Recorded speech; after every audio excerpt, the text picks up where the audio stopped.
herzlich willkommen zu der diesjährigen Herbstschule. Nochmal auch herzlich willkommen für die auch Zoom. Hey, diese Schule findet einfach in einer unglaublichen Weltsituation statt. So, wir leben in Zeit von Krise, von Krieg, von Chaos. Und es ist ein wenig, als würde man zu einem Gewitter zusehen, das sich langsam zubraut, das sich langsam so aufbraut. So, je große Wolken, schwarze Wolken, viel Spannung, je viel Druck in der Luft so. Und so all diese Angriffe, all das Chaos, all die Kriege und all das Leid von Millionen von Menschen, das braut sich so zusammen, bis es dann irgendwann knallt, oder? Und ich habe das Gefühl, das beschreibt gut so die Situation der Jugend und der Arbeiterklasse auf der ganzen Welt. So im Fernen donnert es, und das ist so der Donner der iranischen Massen, der iranischen Frauen, die jeden Tag gegen die Repression kämpfen und für den Kampf für ihre Freiheit jeden Tag ihr Leben verlieren. Und es blitzt so an der anderen Seite, so in Großbritannien, Tausende von Streikenden, die gegen die Inflation, gegen die große Armut in Großbritannien ankämpfen. Und so dieses Gewitter und diese Kraft so der Arbeiterinnen, der Jugend, die in Kampf treten, ich denke, das kommt auch in der Schweiz, das kommt näher auf uns zu. So, es fallen die ersten Tropfen, könnte man sagen. In den letzten Wochen gab es Streike, oder vor allem einen großen Streiktag, so in Genf, der Busangestellten. Und ich meine, ich habe mit denen gesprochen und jemand hat mir einfach gesagt, so, hey, ich weiß nicht, oder eher gesagt, ich weiß, dass ich einen Unfall bauen werde in den nächsten Wochen, weil die Arbeitsbedingungen sind so schlimm, die sind so überarbeitet, so ich kann einfach nicht mehr. Und das ist so die Situation von Tausenden von Leuten in der Schweiz. Aber sie haben ihr Schicksal so in die Hand genommen und sie haben angefangen zu kämpfen, und das ist, was uns erwartet in den nächsten Wochen, oder? So diese Woche, nächste Woche gehen die Bauarbeiterinnen in Streik, und ich meine, so die letzten 6 Wochen waren wir jeden Tag an den Universitäten, an den Schulen, und Hunderte von Jugendlichen haben uns gesagt, so, hey, dieses System, das muss man stürzen, so, wir wollen kämpfen, wir wollen ein besseres Leben. Und genau darum sind wir heute hier, oder? Dieses System muss gestürzt werden, und für das brauchen wir richtige Ideen, wir brauchen die richtigen Methoden, so für das brauchen wir den Marxismus. Und die Schule ist darum so rund um die wichtigsten Fragen, denke ich, so der Jugend- und der Arbeiterbewegung organisiert, oder so die Fragen, können wir dieses System reformieren, wie können wir den Kapitalismus bekämpfen, wie können wir Unterdrückung bekämpfen, wie funktioniert überhaupt der Kapitalismus, so, wir wollen diese Welt zuerst mal verstehen, und was können wir von den Kämpfen im Iran lernen. Und ich glaube, man kann schon jetzt sagen, dass es so die geilste Schule ever ist. So dieses ganze Wochenende bis jetzt sind es 203 Teilnehmer. Und ich denke, bis morgen werden das noch eine mehr.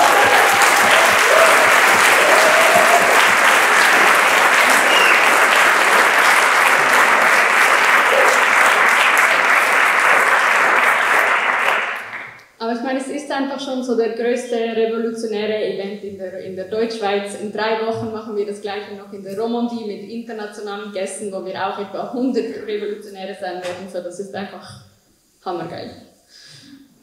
Und darum freue ich mich. Ich glaube, das werden Hammer-Atelier, ich glaube, das werden Hammer-Diskussionen. So, wir bewaffnen uns dieses Wochenende mit den besten Ideen, und dann gleich nächste Woche so zu kämpfen, rauszugehen und zusammen mit unseren Brüdern und Schwestern vom Iran gegen dieses System zu kämpfen. Und dazu noch ein so organisatorischer Punkt. Wie ihr seht, wir tragen alle Masken. Das ist, weil die Pandemie ist leider immer noch nicht vorbei, und vor allem wollen wir einfach in den nächsten Wochen fit sein und zu arbeiten zu können, um wirklich eine revolutionäre Organisation aufbauen zu können, und darum schützen wir uns mit Masken, was eine einfache Weise ist, sich zu schützen, und darum bitte macht das auch, schaut, dass man sich daran erinnert, dass man die FFP2-Masken trägt. Ihr könnt auch weitere noch kaufen hier.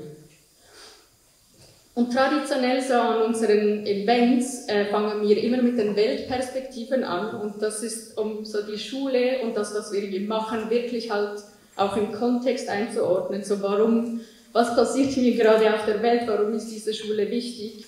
wo befindet sich mir der Klassenkampf und wo geht dieser hin, oder? Und darum fangen wir auch dieses Jahr wieder damit an und Niklas vom Internationalen Sekretariat von der IMT von London wird uns diese Diskussion einführen. Es wird 80 Minuten dauern mit Übersetzung und dann machen wir eine kleine Pause und dann geht es zur Diskussion. Voilà, viel Spaß.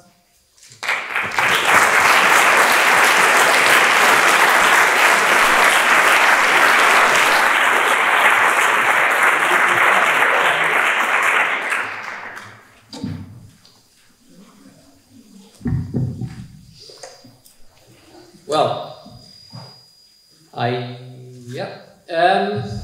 this is a very difficult task. Das ist eine sehr schwierige Aufgabe. There is so much happening in the world right now. So viel passiert gerade auf der Welt.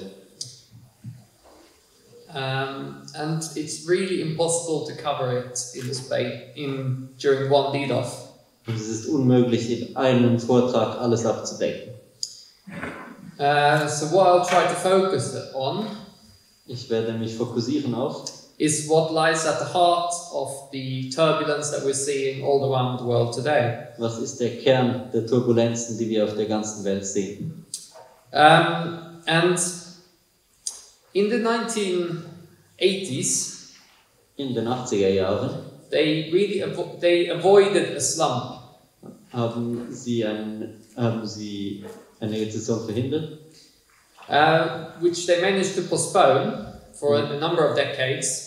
und sie haben es geschafft, das zu verschieben um mehrere Jahrzehnte. But it came back with a vengeance in 2008. Aber es kam dann umso härter 2008 zurück. The decisive question at that time was debt. Die entscheidende Frage zu diesem Zeitpunkt waren Schulden. And what that is an attempt to postpone the crisis of overproduction. Und was das ist ein Versuch, die Überproduktionskrise zu verschieben. Because the workers cannot afford to buy back the products that they make. Weil die Arbeiter können sich nicht leisten, die Produkte, die sie produziert haben, zu kaufen. So the genius solution to that problem is Die Genie-Lösung is to lend them the money so that they can buy back the products they produce. ihnen einfach Geld zu leihen, damit sie ihre Produkte doch kaufen können. And so the massive expansion of credit, of debt, took place in the 90s and 2000s. Also hatten wir in den 90er und 2000er eine massive Expansion von Krediten, von Schulden. So the working class as well as the government could keep the wheels turning in the economy. Und dann konnte die Arbeiterklasse und die Regierung konnten so die Wirtschaft am Laufen halten. But there is a limit to how much debt you can accumulate.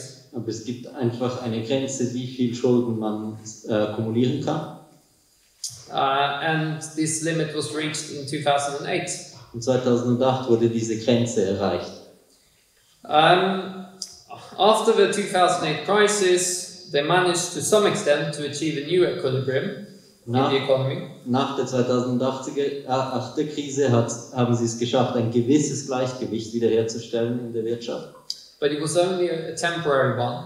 Aber es war nur ein temporäres Gleichgewicht. And they only managed to do so on the back of massive attacks on the working class. Und sie haben es nur geschafft, kombiniert aufgrund von massiven Attacken gegen die Arbeiterklassen. In combination with massive increase of debt in countries which previously did not have so much debt. Und kombiniert mit einer extremen Zunahme von Schulden in Staaten, die sonst nicht so verschuldet waren. So all the poor countries of the world have massive increases in debt, and in particular China has had an absolute explosion in debt over the last 14 years.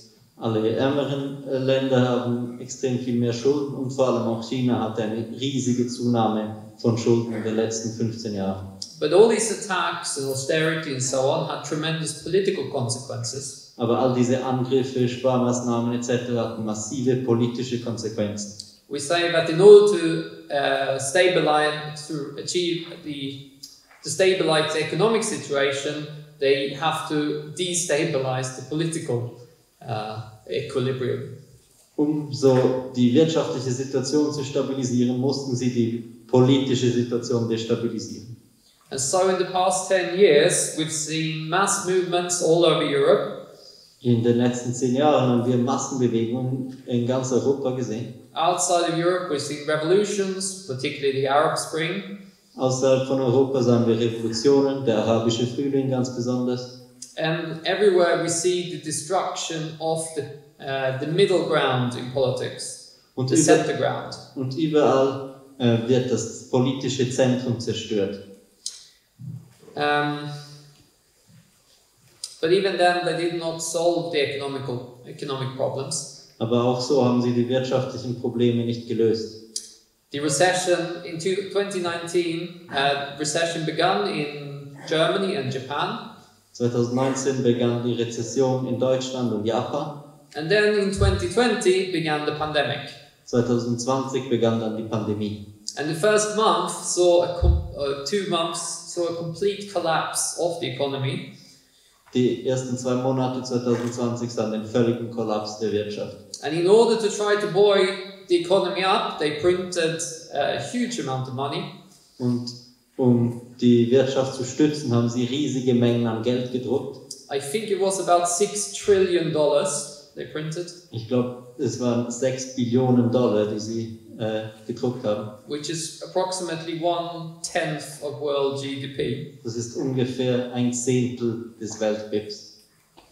Massive government subsidies and massive government budget deficits.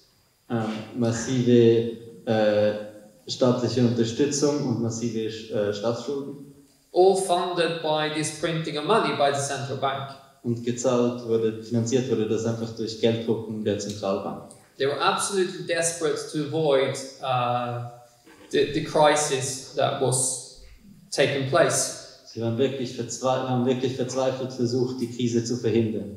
I don't know if you've heard about the theory called modern monetary theory. Ich weiß nicht, ob ihr von der Theorie gehört habt, MMT, Modern Monetary Theory, Which basically proposes that there is no such thing as government debt. und die sagen halt, es gibt eigentlich gar keine Staatsschulden, Because you control your money supply, you can always print money to fund the debts. weil man kann ja immer neues Geld drucken, um die Schulden zu finanzieren. Which is a very clever idea, Das ist wirklich eine ganz clevere Idee, but an absolute madness basically. aber das ist einfach verrückt. And we've seen the consequences of that policy now over the past year. Und wir haben jetzt im letzten Jahr die Folgen dieser Politik gesehen. When with a massive explosion of inflation in all sectors of the economy, which is a direct result of the policies they had during the pandemic. Wir sahen massive Inflation in allen Sektoren der Wirtschaft und das ist einfach die Folge dieser Politik während der Pandemie. But as late as last year, there was still, even the top bourgeois economists were playing around with this idea of modern monetary theory, thinking, oh, maybe there's something to this idea. Aber sogar noch letztes Jahr haben die Ökonomen mit diesen Ideen der MMT rumgespielt und haben so gesagt, ja, vielleicht stimmt's, ja. As a legacy of this pandemic relief, we're now facing massive government deficits. Und das Erbe dieser Rettung während der Pandemie sind jetzt einfach massive Defizite in den Budgets der Regierungen. The US government debt has more than doubled since 2008. Die US-Staatsschulden haben sich mehr als verdoppelt seit 2008. The UK, which was recently the focus of a speculative,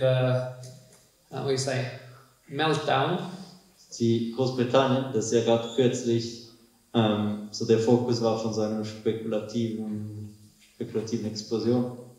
the government deficit there is about 3.1% of GDP. Das Defizit ist ungefähr schon vom Staatsbudget ist ungefähr bei 3,1% vom BIP. The outrageous budget that was proposed by Kwasi Kwarteng, the former chancellor, Das Budget, das vorgeschlagen wurde vom vorherigen Finanzminister, Kwasi Kwarteng, was proposing to increase the budget deficit to 5%, der wollte das Defizit auf 5% erhöhen, which is roughly the same level as Spain, Italy and France is already at. und das ist ungefähr das Level, wo Spanien, Italien, Frankreich schon jetzt sind. But the problem is, there's one thing to have a budget deficit of 3, 4, 5% when the interest rates are low. Aber es ist halt eine Sache, wenn man 3, 4, 5% Defizit hat, wenn die Zinsen tief sind. But when the interest rates are high, or higher than 0, then it's a whole different kettle of fish, as they say in English.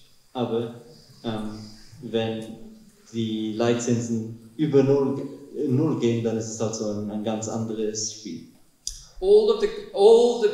Almost all the advanced capitalist governments of the advanced capitalist countries have debts of 100% or more. Fast alle Regierungen der entwickelten kapitalistischen Länder haben Staatsschulden von über 100% im Verhältnis zum BIP. And you can see in a situation like that, as soon as interest rates increase or the borrowing costs of the government increases, und sobald die Leitzinsen hochgehen oder es einfach teurer wird für die Regierung an Geld zu kommen, it very quickly becomes unsustainable. Dann wird das sehr schnell nicht mehr haltbar. That is, if you increase, if the cost of borrowing increases by 2%, for example, wenn die Kosten, Geld auszuleihen, zum Beispiel 2% steigen, then that means that you increase your budget deficit by 2% as well. Dann geht halt das Defizit des Budgets geht halt auch 2% hoch. At least. Mindestens. And so, in this whole period, when the government borrowing costs were of 0, negative, I think Germany it was 0, negative. If you wanted to borrow money, if you were lending money to the German government, you had to pay them to lend the money. Und ich meine, in dieser Zeit vorher war es halt sehr günstig für die Regierung an Geld zu kommen. In Deutschland waren die Staatsanleihen halt unter 0%, also wenn man der Regierung Geld leihen wollte, musste man denen noch zusätzlich Geld geben, damit man das machen kann. Which is quite remarkable. Das ist recht bemerkenswert. Only capitalism can achieve such wonders. Nur der Kapitalismus kann solche Wunder hervorbringen. But now, obviously, that whole period of that extremely low borrowing cost is finished. Aber diese ganze Periode von sehr tiefen Zinsen, die ist jetzt einfach vorbei. And that's why markets are so nervous. Das ist, warum die Märkte jetzt so nervös sind. And this problem in Britain wasn't just affecting Britain. Und dieses Problem in Großbritannien hat nicht nur Großbritannien betroffen. But the borrowing costs, at the same time, when the borrowing costs of Britain started shooting through the roof, aber als es teurer wurde für Großbritannien Geld zu leihen, they were followed by Greece, Spain, Italy and France. Dann folgte Griechenland, Italien, Frankreich, Spanien. So it's no wonder that it wasn't just the British capitalists that were worried, but all of the international institutions, all the governments of the world started worrying that this crisis in Britain was causing problems everywhere. Und deswegen waren es nicht nur die britischen Kapitalisten, die besorgt waren, sondern alle Kapitalisten, die ganzen internationalen Organisationen waren besorgt, dass dieses Problem überall aufkommt. The whole situation was very rapidly becoming untenable. Und die ganze Situation wurde sehr schnell untragbar. And the idea which the British government proposed, that they were going to grow their way out of debt. Und diese Idee, die britische Regierung hatte, dass sie einfach so, die Wirtschaft soll einfach aus den Schulden rauswachsen. Which they did in 1950s. Und das haben sie in den 50er Jahren gemacht. Well, it was never going to happen. Und das wird einfach nie passieren. It is no chance that they could do that in this period. Es ist einfach unmöglich in der jetzigen Periode das zu tun. But it's not just the governments that have accumulated massive amounts of debt. Es sind aber nicht nur die Regierungen, die riesige Mengen an Schulden akkumuliert haben.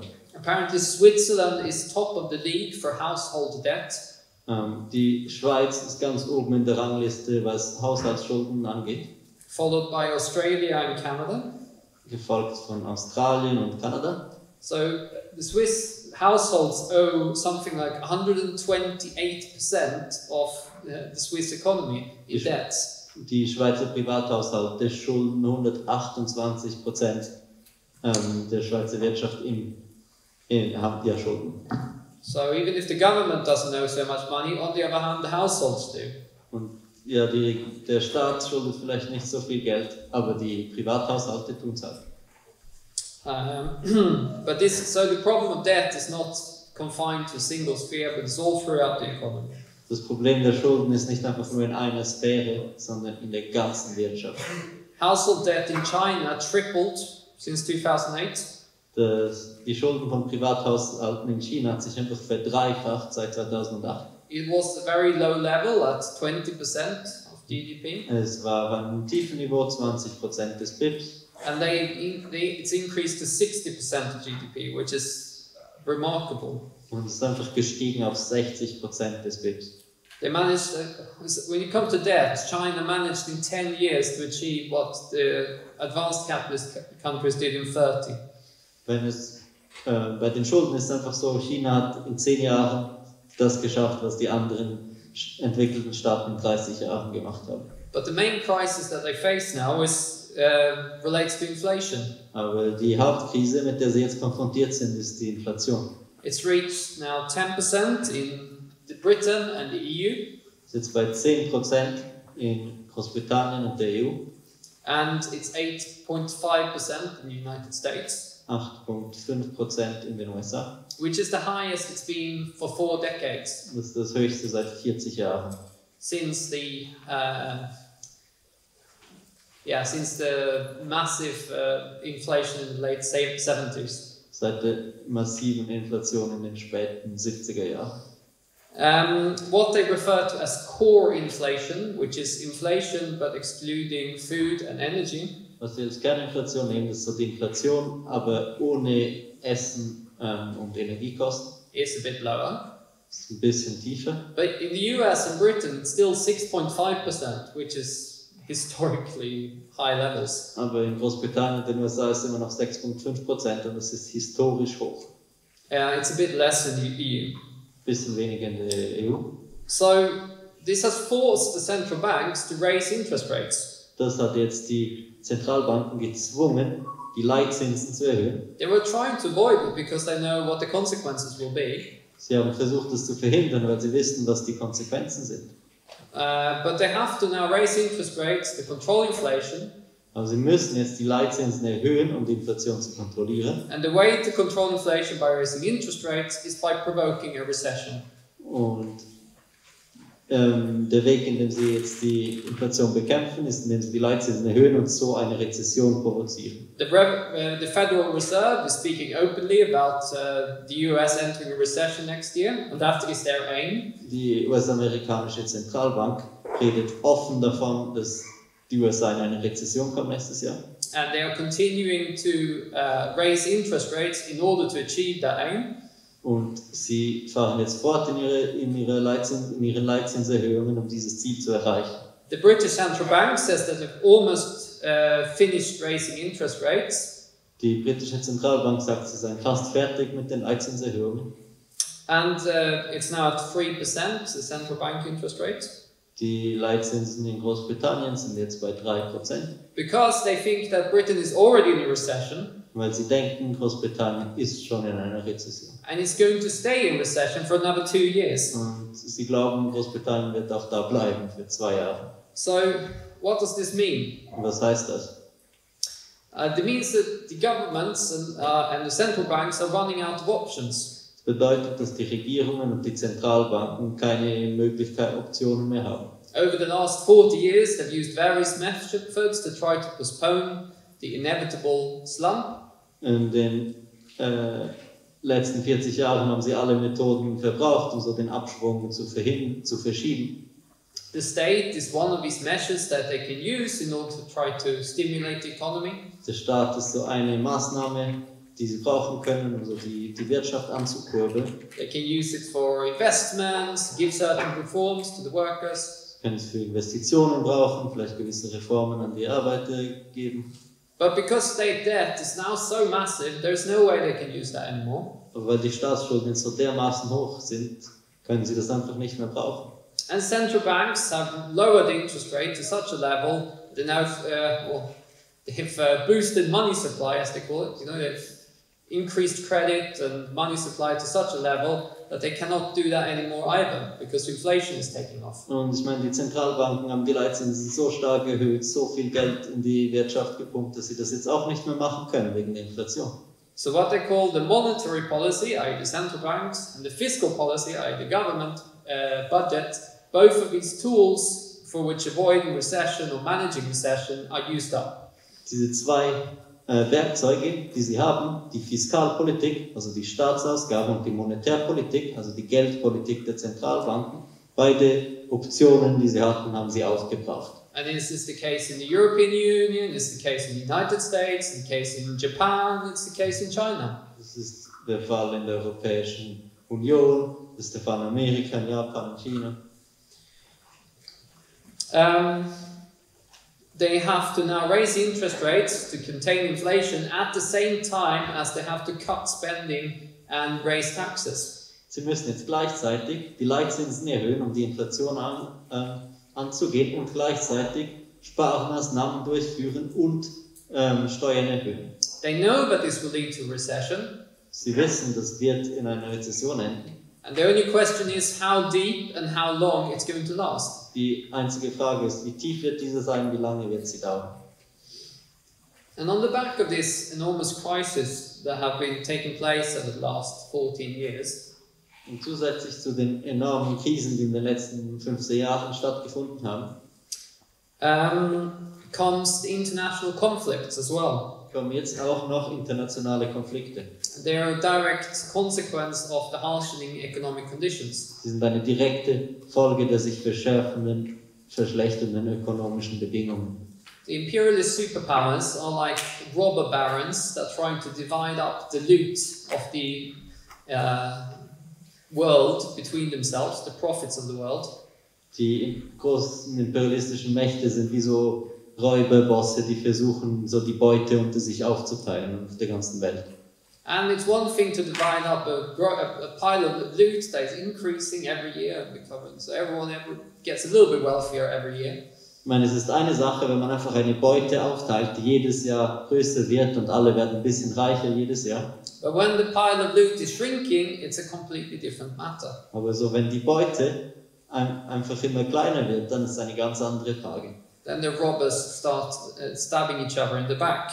Dann beginnen die Räuber sich so in den Rücken zu stechen. I don't know if you've seen these kind of films about heists and bank heists and things like that. And they always wound up, with half of the robbers dead in the end.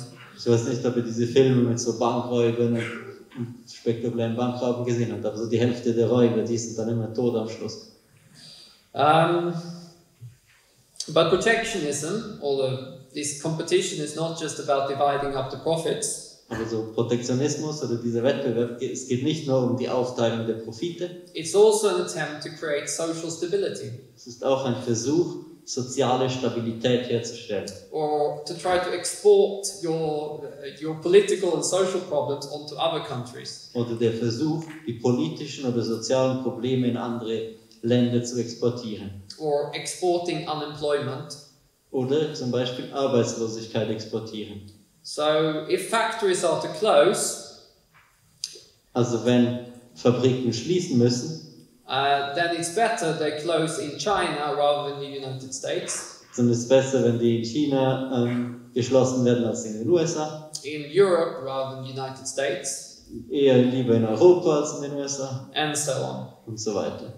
And this is a way of then trying to maintain some kind of level of political stability inside your own country at the expense of the other countries. Das ist der Versuch, im eigenen Land eine gewisse politische Stabilität zu erhalten auf Kosten der anderen Staaten.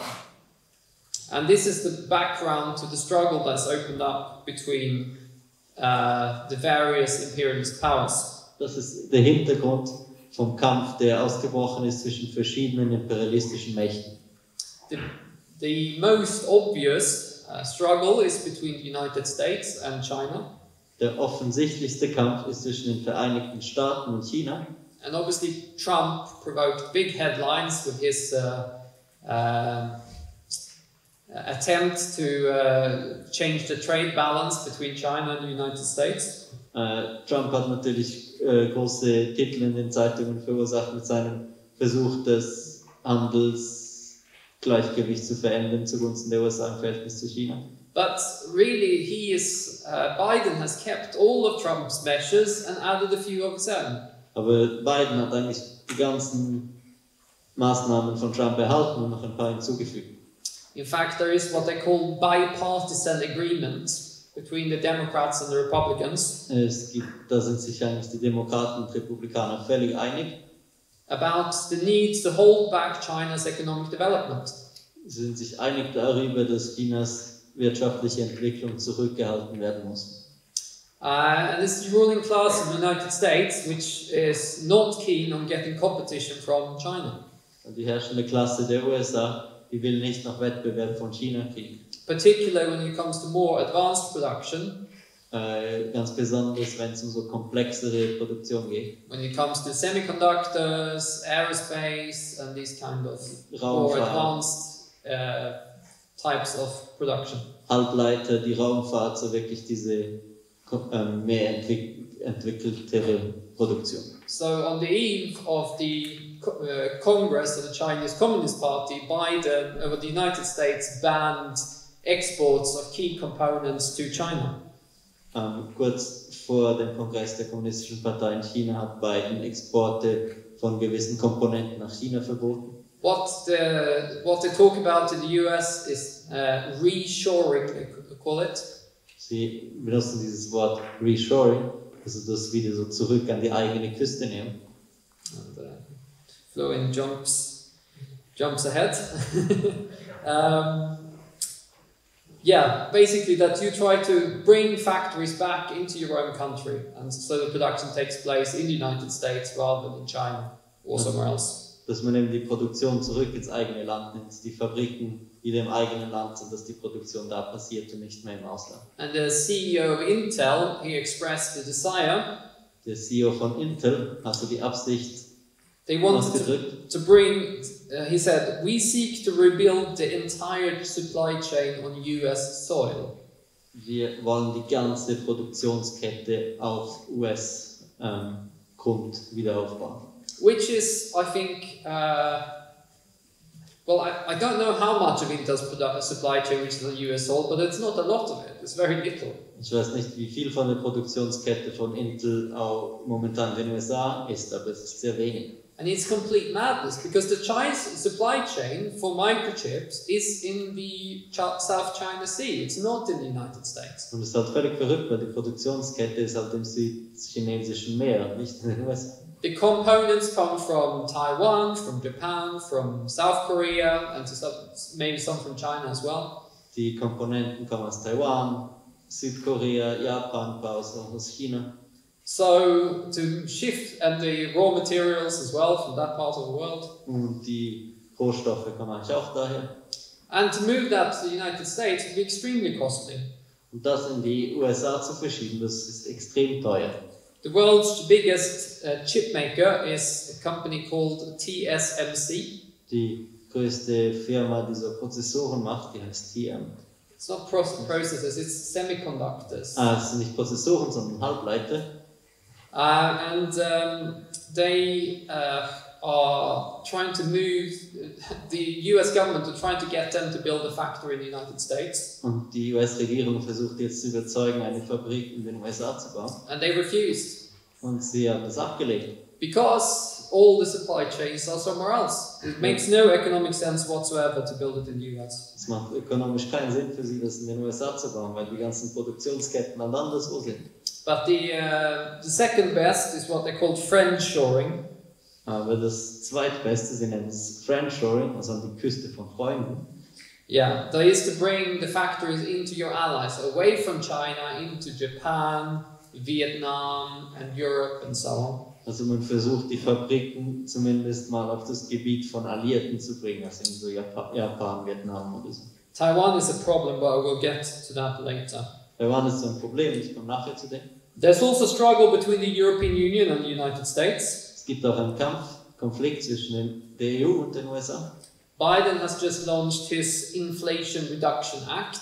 Biden hat gerade sein Inflationsreduktionsgesetz verabschiedet. Which includes a nice little provision.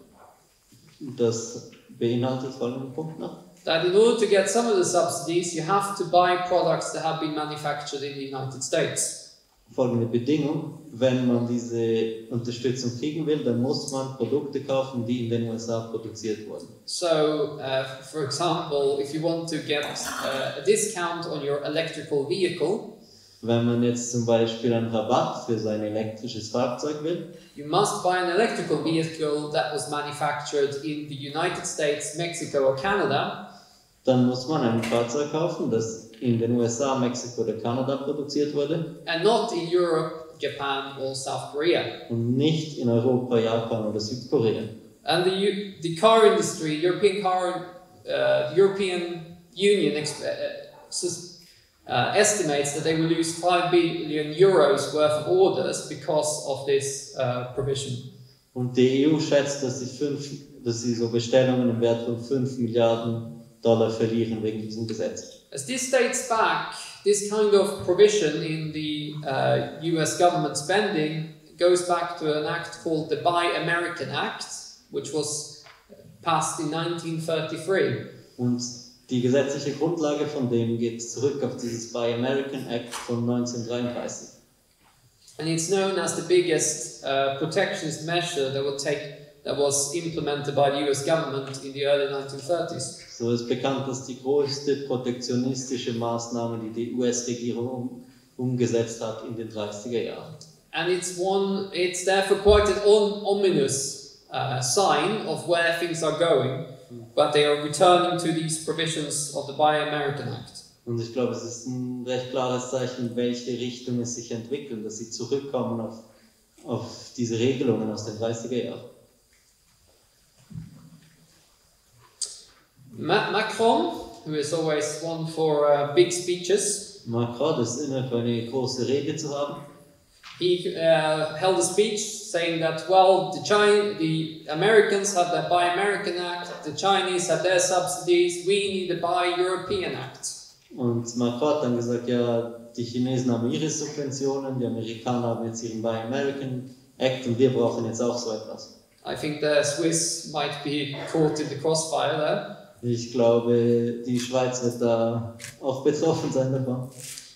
And incredibly, the US trade minister suggested that this was the best solution to the problem. Und unglaublicherweise hat der Handelsminister der USA gesagt, das ist einfach die beste Lösung für das Problem. That is, everyone should become protectionist. Einfach so, alle müssen sollen Protektionisten werden. So if they feel upset about the US becoming protectionist, then they should become protectionist too. Also wenn sie irgendwie beleidigt sind, dass die USA als Protektionisten sind, dann sollen sie es halt auch machen. And obviously that works a little bit better if you're the European Union than if you're Switzerland. Das funktioniert halt ein bisschen besser, wenn man die EU ist, als wenn man die Schweiz ist. Or if you're Ghana or another small nation. Oder wie Ghana oder eine sonstige kleine Nation ist. But also it's complete madness from an economic point of view. Aber aus wirtschaftlicher Sicht ist das halt völlig verrückt. Because they're unraveling the entire economic development since the Second World War. Sie machen die ganze wirtschaftliche Entwicklung seit dem Zweiten Weltkrieg rückgängig. Germany is trying to stake its own course in relation to China. Deutschland versucht den eigenen Kurs einzuschlagen in Bezug auf China. And China is not too stupid that they're trying to drive a wedge between the European Union and the United States. Und China ist nicht sehr erfreut, dass sie versuchen, so die EU und die USA zu spalten. And this has provoked an open split in the German government. Das gibt jetzt eine offene Spaltung in der deutschen Regierung. Where the foreign minister, who is a Green, Der Außenminister, ein Grüner, openly criticized the policy of the government, in particular the Chancellor, Scholz. kritisiert offen die Politik des Kanzlers Scholz. And the Greens in Germany have become the agents of US imperialism. Die Grünen in Deutschland sind so die Agenten des US-Imperialismus geworden. And they even talk now about them leaving the coalition government in order to, because of their policy that Scholz has towards China and to some extent Ukraine as well. Sie drohen jetzt sogar damit oder reden darüber, die Regierungskoalition zu verlassen aufgrund von Scholz' Politik gegenüber China und auch der Ukraine. But also inside the European Union there are conflicts. Innerhalb der EU gibt es aber auch Konflikte between France and Germany, zwischen Frankreich und Deutschland. which are the key countries in the European Union. Das sind so die Schlüsselländer der EU. Basically, the whole European Union is run on the basis of these two countries coming to an agreement and then telling the rest of the countries what that agreement was. Wenn die EU funktioniert einfach so, die zwei Staaten einigen sich auf etwas und dann sagen sie einfach den anderen Ländern, was diese Einigung ist. And they're not, the Germans are not convinced about Macron's protectionist measures, the Buy European Act and so on. Die Deutschen sind nicht überzeugt von Macrons Protektionismus. They're meant to develop a joint aircraft, France together with Germany, but it's not going too well. Sie sollten so ein Flugzeug zusammen entwickeln, aber das läuft gar nicht. There's a military aircraft. Das ist ein Militärflugzeug, Kampfzeug. And a number of other military projects, military armaments projects that they're supposed to work on together. Und auch so andere Rüstungsprojekte und da sollten sie eigentlich zusammenarbeiten. But Germany has bought US aircraft. Aber Deutschland hat jetzt US-Kampfjets gekauft. And causing trouble on a number of the other armaments projects as well. Und bei den anderen Rüstungsprojekten machen sie auch Probleme. Even comes to things like China, the relations with China. Wenn es so um die Frage der Beziehung zu China geht zum Beispiel. Well, Macron wanted to come with Scholz to Beijing to visit Xi. Macron wollte jetzt eigentlich mit auf diese Reise mit Scholz gehen. But the Germans said thanks, but no thanks. Aber Scholz hat dann gesagt, nein, danke. Also die Reise nach China. And Germany has a bigger room for maneuver than France has. Deutschland hat ein bisschen mehr Manövrierraum als Frankreich. A stronger economic power, and they are developing into a stronger military power as well. Sie sind wirtschaftlich mächtiger und entwickeln sich auch in eine militärisch mächtigere Richtung. The German military budget is now going to be bigger than the French one. Das deutsche Militärbudget wird jetzt dann größer sein als das französische. For the first time since the Second World War. Zum ersten Mal seit dem Zweiten Weltkrieg. And France needs the European Union in order to be able to project its power to a greater extent than Germany does. Und Frankreich braucht die EU, um seine Macht zu projizieren, eigentlich mehr als Deutschland. And France is also determined or very keen on making sure that Germany doesn't rule the European Union on its own. Und Frankreich hat auch ein großes Interesse daran, dass Deutschland nicht einfach so die EU alleine führt. But all these conflicts on the international plane, aber all diese Konflikte auf internationaler Ebene, all the protectionist measures that are taken now, alle protektionistischen Maßnahmen, die jetzt implementiert werden, whether it's reshoring, friendshoring, or subsidies for manufacturing in your own country, ob Subventionen sind für die Produktion im eigenen Land oder eben dieses Reshoring oder Friendshoring, all this will drive inflation. All das wird die Inflation weiter anfeuern. Pile up additional costs on production, making it less efficient than it was in the past. Es wird die Produktion teurer machen und damit weniger effizient als in der Vergangenheit. To use a Marxist terminology, um die marxistische Terminologie zu verwenden, it will increase the socially necessary labor time in production. Es wird die gesellschaftlich notwendige Arbeitszeit erhöhen. And they will roll back globalization, which has been one of the key factors in driving economic growth since the Second World War. Und sie werden die Globalisierung zurückrollen. Und das war eigentlich so eines der wichtigsten Entwicklungskomponenten nach dem Zweiten Weltkrieg. And the big flashpoint in international relations at the moment, obviously, is the Ukraine war. Und der Punkt, der meisten auffällt, der internationalen Beziehungen, ist natürlich der Ukraine-Krieg. And the Ukraine war is both caused by the general crisis of capitalism, and it also serves to deepen this crisis. Die Ursache des Ukraine-Kriegs ist die allgemeine Krise des Kapitalismus, aber der Krieg vertieft diese Krise auch. Russia was attempting or is attempting to draw a line in the sand to stop West's encroachment on its spheres of influence. Russland versucht so eine Trennlinie zu ziehen und irgendwie die westliche Expansion auf seine Gebiete zu stoppen. Here, but no further. Dann Draw so a line in bis, the sand. sozusagen so bis hierhin und nicht weiter. And the US is continuing to try to push Russia back. Die USA versucht, Russland weiter zurückzuschieben. And in the in the wet dreams, they would also like to see a regime change in Russia.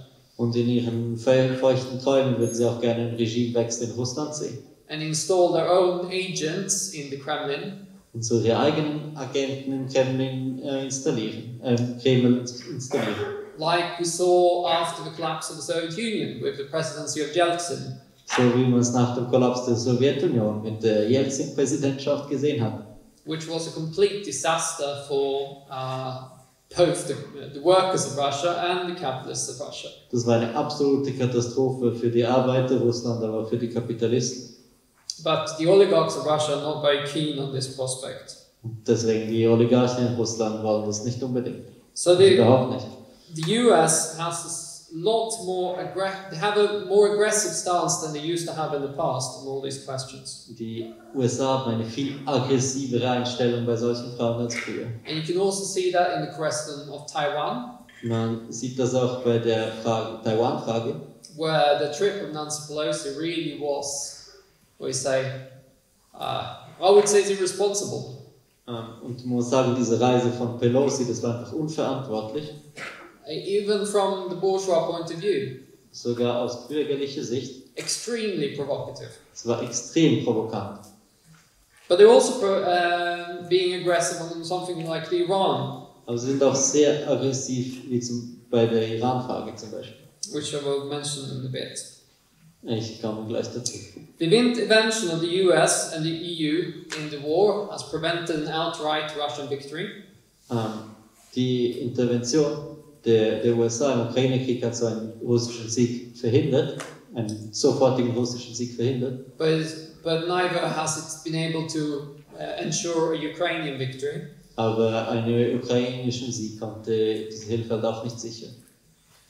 For Putin, this war is an existential question. Für Putin ist dieser Krieg eine existenzielle Frage. He staked everything on this, Für ihn hängt alles davon ab. and he cannot lose, basically. Er kann einfach nicht verlieren. And the West is quite aware of this is the case, Der Westen ist sich natürlich dessen bewusst, but they are still pushing. aber sie pushen trotzdem. The West, although it will not provoke a revolution, Der Westen wird keine Revolution provozieren. a defeat of the West in this war in Ukraine will still have far-reaching consequences. Eine Niederlage des Westens wird nicht eine Revolution provozieren, aber wird doch riesige Konsequenzen haben. It would be failing to send a message to China about Taiwan. Es würde dazu führen, dass sie so kein Zeichen nach China wegen Taiwan setzen können. One of the ideas behind the Ukraine war was obviously to send a message to China to stay away from Taiwan. So eine Absicht des Westens im Ukraine-Krieg war so eine klare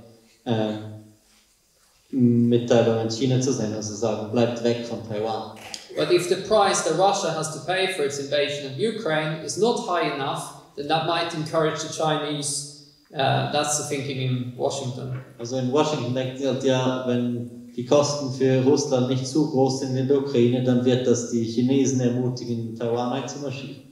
But also from the point of view of the class struggle in the West, Aber auch aus einer Sichtweise des Klassenkampfs im Westen. let's hypothetically say that in 9 or 12 months' time they agree to some kind of ceasefire along the lines of which roughly where they are at the moment. Ich meine, hypothetisch gesagt, in 9 bis 12 Monaten gibt es einen Waffenstillstand, irgendein Abkommen, basierend auf den Linien, wie sie jetzt gerade sind. And these front lines, okay, there've been a little bit of change, but they've more or less been static since May. Ich meine, die Frontlinien ein bisschen haben sie sich verändert, aber größtenteils sind sie eigentlich gleich geblieben seit Mai.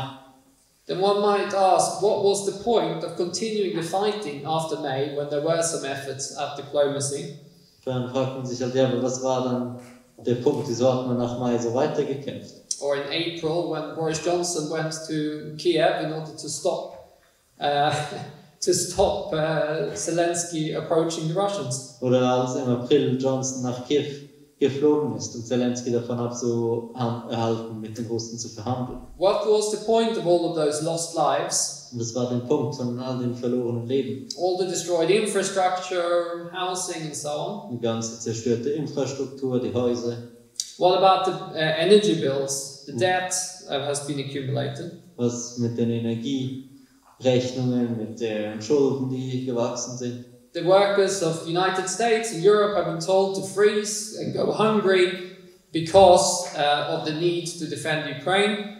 Mit den Arbeiten in den USA und Europa wurde gesagt, ja, ihr müsst jetzt frieren, ihr müsst jetzt hungern für die Ukraine. But then for what?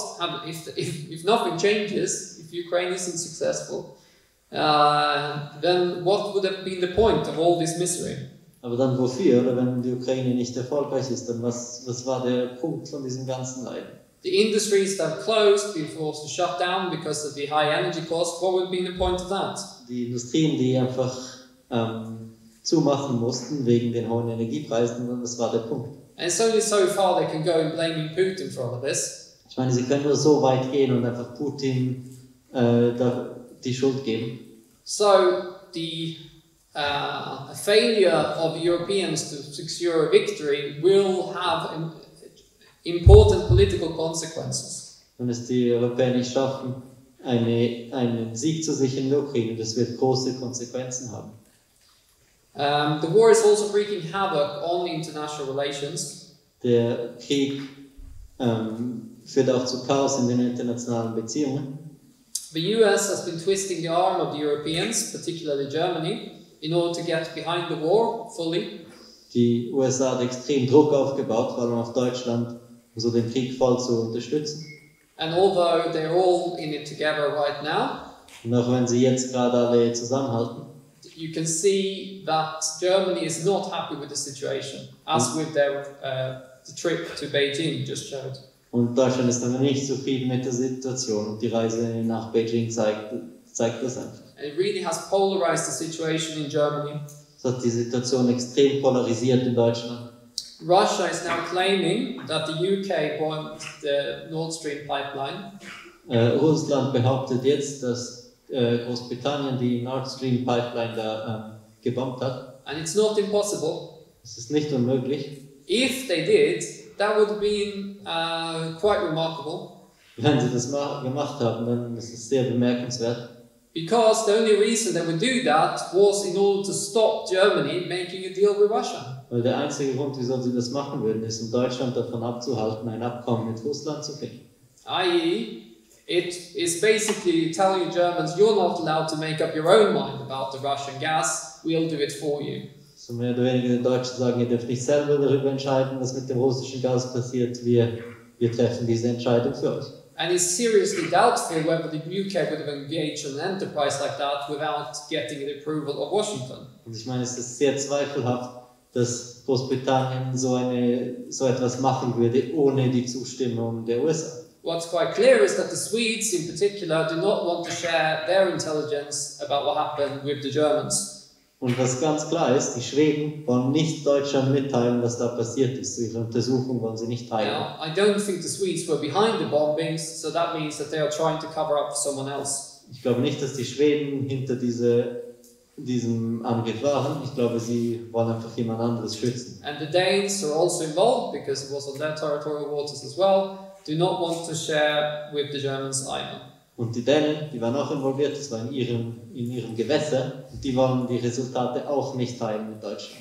So, although we don't actually know what happened or who was behind this, the whole thing is fraught with tension between supposed allies. Ich meine, wir wissen nicht genau, was passiert ist, aber wir sehen so, das Ganze ist einfach voller Spannung zwischen eigentlichen Verbündeten. I think it was last year that it was revealed that Denmark and Sweden have been involved in helping to spy on the German government on behalf of the Americans. Und das kam letztes Jahr raus, aber Dänemark und Schweden waren irgendwie in so einer Spionageaffäre involviert. Sie haben die deutsche Regierung ausspioniert für die USA. But the sanctions are also sending an important message to China. Sanktionen senden aber auch so eine wichtige Message nach China. which they cannot fail to take note of. Und das müssen sie sehen. That because Russia is now blocked companies are blocked from selling important components to Russia.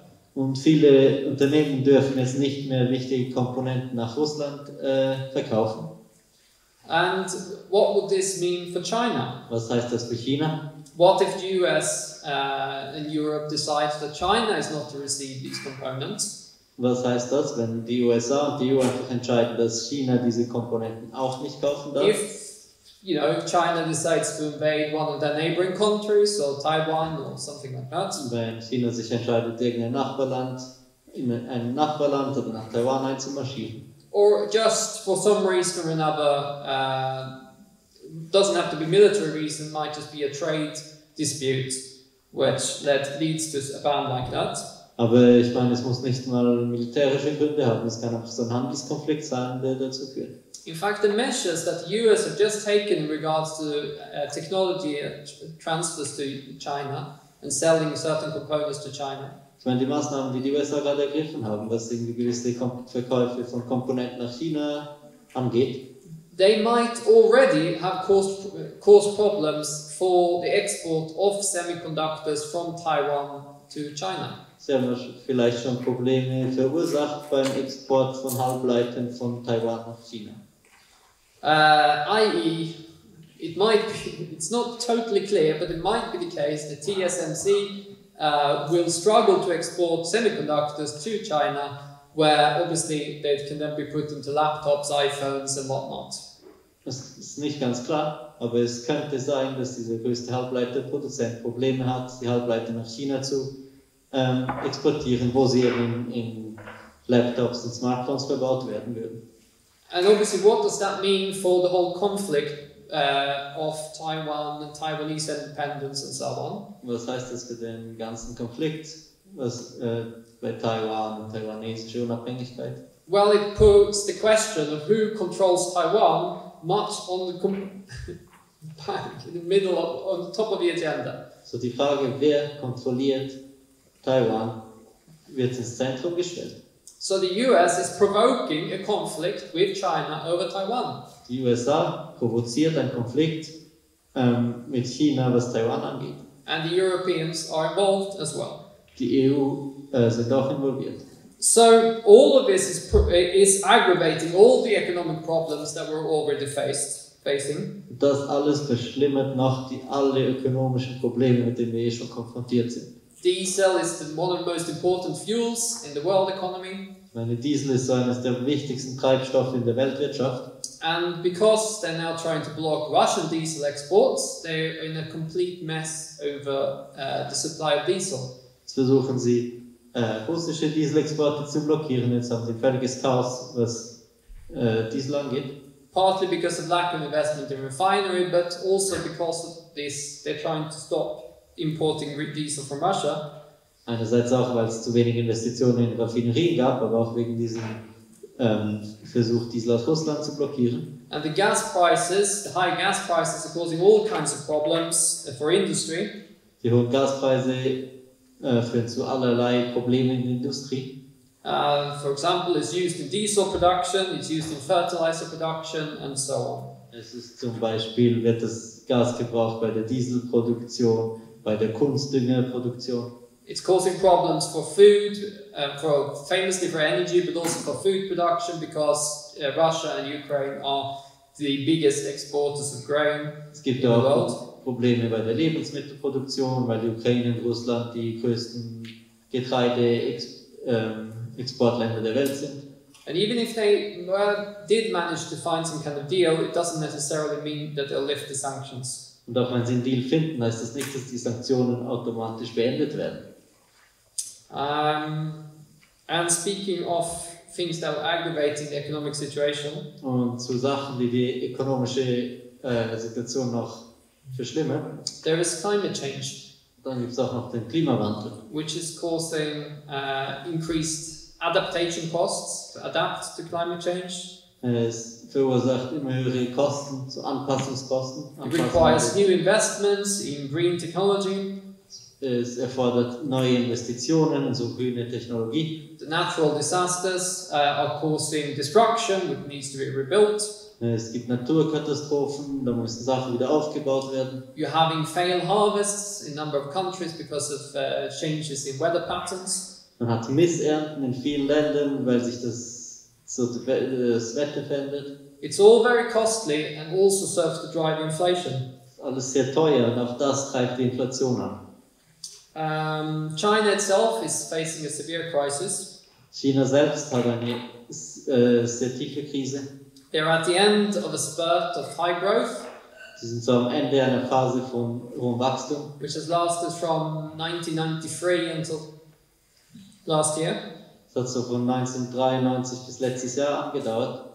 They're facing an end of boom in world trade Sie sind konfrontiert mit dem Ende des Booms des Welthandels and the end of a cozy or friendly or cordial relationship with the West. und das Ende von irgendwie freundlichen oder herzlichen Beziehungen zum Westen.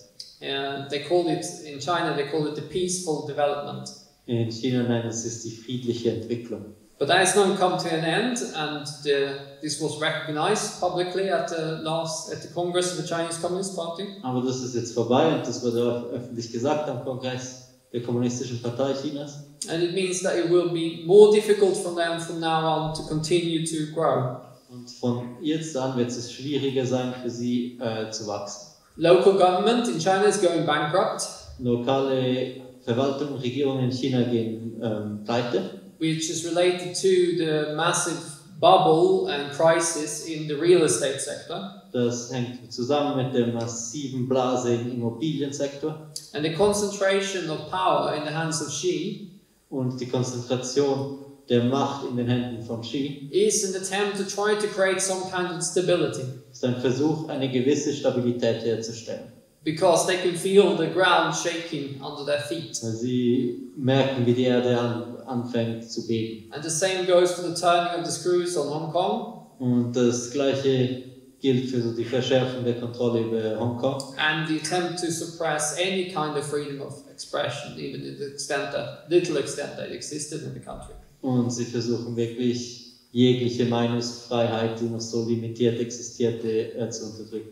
But this is, this is not a sign of strength, but rather a sign of weakness. Das ist kein Zeichen der Stärke, das ist ein Zeichen der Schwäche. There is no stability to be had. Es gibt keine Stabilität. And the waves of strikes, the struggle of the Chinese workers will come back and will come back with vengeance. Die Streikwellen der Arbeiter in China werden zurückkommen und sie werden noch verstärkt zurückkommen. The past 30 years have created a massive industrial working class in China, which will find its feet. Die letzten 30 Jahre haben eine massive industrielle Arbeiterklasse in China entwickelt und die werden so ihre Stärke entdecken. It turns out that the weakest link of European capitalism wasn't Greece or Italy or Spain. So das schwächste Glied in der Kette des europäischen Kapitalismus, wie wir sehen, war nicht Griechenland oder Spanien, But it was the United Kingdom. aber es war Großbritannien. Had been complete and utter chaos for 4 months. Da hat es 4 Monate einfach komplettes Chaos gegeben. We have 3 prime ministers and 4 chancellors, I mean finance ministers. Man hatte 3 Premierminister, 4 Kanzler, also Finanzminister. And the high point in all this was the attempt to introduce some kind of Thatcher and Reagan style tax cuts. Und der Höhepunkt war der Versuch, so ein bisschen Thatcher oder Reagan-artige Steuersenkungen einzuführen. They were obviously hoping that, thinking that they could come in and do what Thatcher and Reagan did in the 1980s. Sie dachten, sie können einfach in die Regierung kommen und einfach das machen, was Thatcher und Reagan in den 80ern gemacht haben. But it was, things have changed somewhat since then. Aber so Dinge haben sich ein bisschen verändert seitdem. The whole establishment weighed in on the government. Das ganze Establishment hat dann gegen die Regierung gekämpft. They got public rebukes from the IMF, President Biden, the Bank of England, and there was even a tussle with the Office of Budget Responsibility. Und irgendwie der internationale Währungsfonds, Biden, die Nationalbank und so Teile der Administration haben einfach alle dagegen gesprochen. And the whole British establishment and the British ruling class were pushing the Tories to try to get a general election and get Labour back into power. Und das ganze Establishment, die ganze herrschende Klasse in Großbritannien hat versucht, die Tories dazu zu bringen, dass es Neuwahlen gibt und die Labour an die Macht kommt. But the Conservative members of Parliament weren't very keen on this prospect. Aber die konservativen Abgeordneten im Parlament wollten das natürlich nicht. Because some opinion polls suggested that the Conservative Party would be left with 15 MPs after such an election. Und es gibt so Meinungsumfragen, die haben gezeigt, dass die Konservativen, die hätten noch 15 Abgeordnete nach einer Wahl. So that's down from 430 at the moment. Momentan haben sie 430. Now, this is obviously too much. It wasn't. So they settled for a compromise, basically. Das ging nicht, dann haben sie einen Kompromiss gefunden. Which was to put in Sunak, who was the establishment's candidate in the leadership election this summer. Und die Lösung war dann, dass Sunak an die Macht kommt. Er war ja so ein bisschen der Kandidat des Establishments bei den Wahlen im Sommer. But really this shows who runs society. Aber das zeigt wirklich, wer ist an der Macht in unserer Gesellschaft. And it's not the government. Es ist nicht die Regierung. But it's the markets and the capitalists. Es sind die Märkte und die Kapitalisten. And you could imagine what would have happened if Jeremy Corbyn had won the election in 2017 or 2019. Und ihr könnt euch vorstellen, was passiert wäre, hätte Corbyn die Wahlen gewonnen, 2017 oder 2019. He would have gotten exactly the same treatment. Er hätte genau die gleiche Behandlung gekriegt. And whether he would have lasted as long as Truss is a question which is not. We will never know. Und wir werden nie wissen, ob er so lange wie Truss durchgehalten hätte. Now, speaking of elections, Wahlen, zum Thema Wahlen. There have been many elections this year which reveal a kind of trend. Es gab viele Wahlen dieses Jahr, die zeigen alle so eine Entwicklung, ein Trend. The national government or the coalition government in Italy collapsed completely. Die Koalitionsregierung in Italien ist völlig kollabiert. Meloni, who was supposed to be a fascist, was elected instead. Und Meloni, die angeblich eine Faschistin sein sollte, wurde gewählt.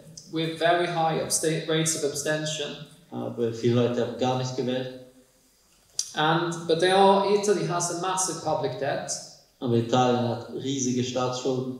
And quite a substantial budget deficit as well. Und ein recht großes Defizit im Budget. And the only one who can protect the Italian economy from collapse is the European Union. Und die einzige Macht, die italienische Wirtschaft vom Kollaps beschützen kann, ist die EU. And so the first thing that Meloni did was to try to satisfy the demands of the European Union. Und das erste, was Meloni versucht hat, ist so die Forderungen der EU zu erfüllen. So she gave the foreign minister to Berlusconi's party. Sie hat das Außenministerium an Berlusconis Partei gegeben. And Berlusconi is supposed to be the party of the establishment in this coalition, which says something. Und sagt einiges voice of reason in the government. Sagt einiges aus, wenn so die Partei von Berlusconi, die Partei des Establishments, so die Stimme der Vernunft sein sollte in dieser Koalition. But also she gave a number of important posts to technocrats, i.e. not unaffiliated economists and so on, in order to show the EU that she was reliable, that her government would implement their program. Sie hat auch so viele Posten an so Technokraten verteilt, so Ökonomen oder so, und sie wollte der EU zeigen, dass sie sich auf sie verlassen können. And the demands of the European Union on the Italian government is austerity.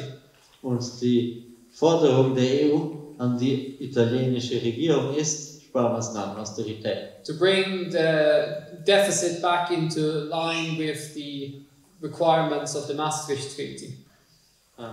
Das Defizit wieder in die Grenzen des Maastricht-Abkommens zu kriegen. Incidentally, there's a split in the government as well on the question of Ukraine, Es gibt auch eine Spaltung in der Regierung, was die Ukraine-Frage angeht, where Berlusconi is more or less siding with he talks about his friend Putin. Berlusconi, der spricht die ganze Zeit von seinem Freund Putin. He then denied that he ever said this, but it was recorded and leaked by someone. Er hat gesagt, er hätte das nie gesagt, aber dann gab es leider eine Aufnahme. Quite deliberately leaked, probably by Berlusconi's people. Und diese Aufnahme wurde irgendwie geleakt, wahrscheinlich von seinen eigenen Leuten. And Meloni, who says that we have to support Ukraine. Und Meloni, die sagt, wir müssen die Ukraine unterstützen. In the election in France, Bei den Wahlen in Frankreich, Macron was weakened and only got support of 28% of the electorate. und Macron wurde geschwächt, hat eine Unterstützung von 28% der Wahlberechtigten erhalten. And he's forced to rely on the Gaullists in parliament. He hasn't got a majority. Und er muss sich auf die Gaullisten verlassen im Parlament, er hat keine Mehrheit. Which is now, there was a threat to the government just the other day. Und das ist eine Bedrohung für die Regierung, gerade vor ein paar Tagen. When the left and Front National voted motion of no confidence in the government. Als die Linke und die Front National so ein Misstrauensvotum gemacht haben. Well, they're not called Front National anymore, but anyway, you know who I'm talking about, Le Pen. Sie heißt nicht mehr Front National, aber so die Le Pen-Partei. It's interesting also to see that the Socialist Party has been completely smashed. Es ist auch interessant zu sehen, die Sozialistische Partei wurde völlig zerstört. Which was the legacy of when they had the presidency during Hollande. Und das hat so die Folge, dass sie die Präsidentschaft unter Hollande hatten. And there are now two main opposition parties. The one is Mélenchon and the other one is Le Pen. Es gibt zwei große Oppositionsparteien, der eine ist Mélenchon und der andere Le Pen. But they're not really parties, either of them. They're just individuals. Die sind nicht wirklich Parteien, das sind einfach so Individuen. The Democrats are likely to lose the midterm elections. Die Demokraten verlieren wahrscheinlich die Midterm-Wahlen bald in den USA. And will give Republicans control of at least the House of Representatives. Und die Republikaner werden zumindest die Kontrolle erhalten über das Repräsentantenhaus. Lula in Brazil scraped a victory. Lula hat gerade so gewonnen in Brasilien. After moving to the right. Indem er sich nach rechts bewegt hat. His running mate, sein Vize, come from the same party. Kommt von der gleichen Partei. That deposed the Dilma government only a few years ago. Die da diese Dilma-Regierung nur vor ein paar Jahren entfernt hat. Under false allegations of corruption, or at least exaggerated allegations. Mit falschen oder zumindest übertriebenen Korruptionsanschuldigungen. But the base of Bolsonaro was insufficient to challenge these results. He attempted to do a Trump. Aber die Basis von Bolsonaro hat nicht ausgereicht, um das Resultat anzufechten. Er hat so versucht, wie das gleiche wie Trump zu tun. And the US, which has now become their habit, was intervening openly in the election as well to support Lula. Und die USA hat offen interveniert in den Wahlen und hat Lula unterstützt. It used to be like a thing that you didn't go and intervene in other countries' internal elections. Es war so ein Ding, dass gesagt, man soll nicht intervenieren in Wahlen von anderen Ländern. It used to be called interference. Es wurde so Interferenz genannt. But now it's become standard practice. Aber jetzt ist es normal. And it's not just the Russians, it's the US very much involved. Es sind nicht nur die Russen, es ist auch die USA, die sehr involviert ist. And the football fans, die Fußballfans, the Corinthians in particular, von Corinthians, they got on their coaches and they cleared the blockades that the Bolsonaro supporters were putting up on the roads. Sie haben ihre Busse genommen und haben diese Blockaden, die Bolsonaro-Unterstützer auf den Straßen gebaut haben, die haben sie einfach zerstört.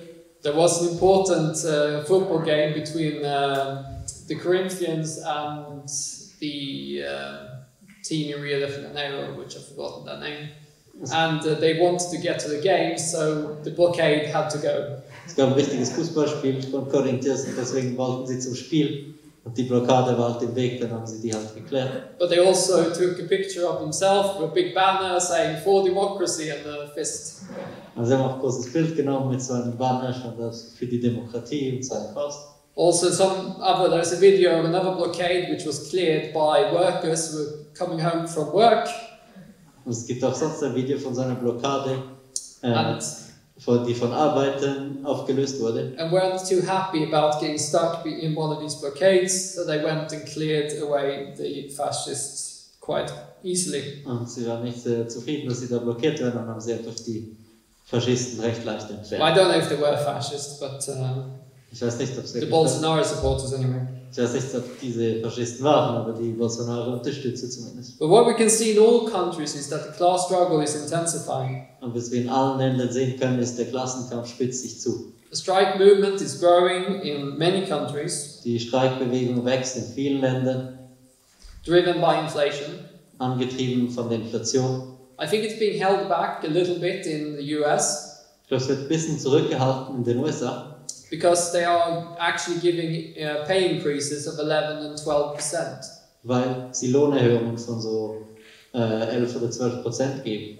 So, which is obviously above what trade unions are asking for in Europe.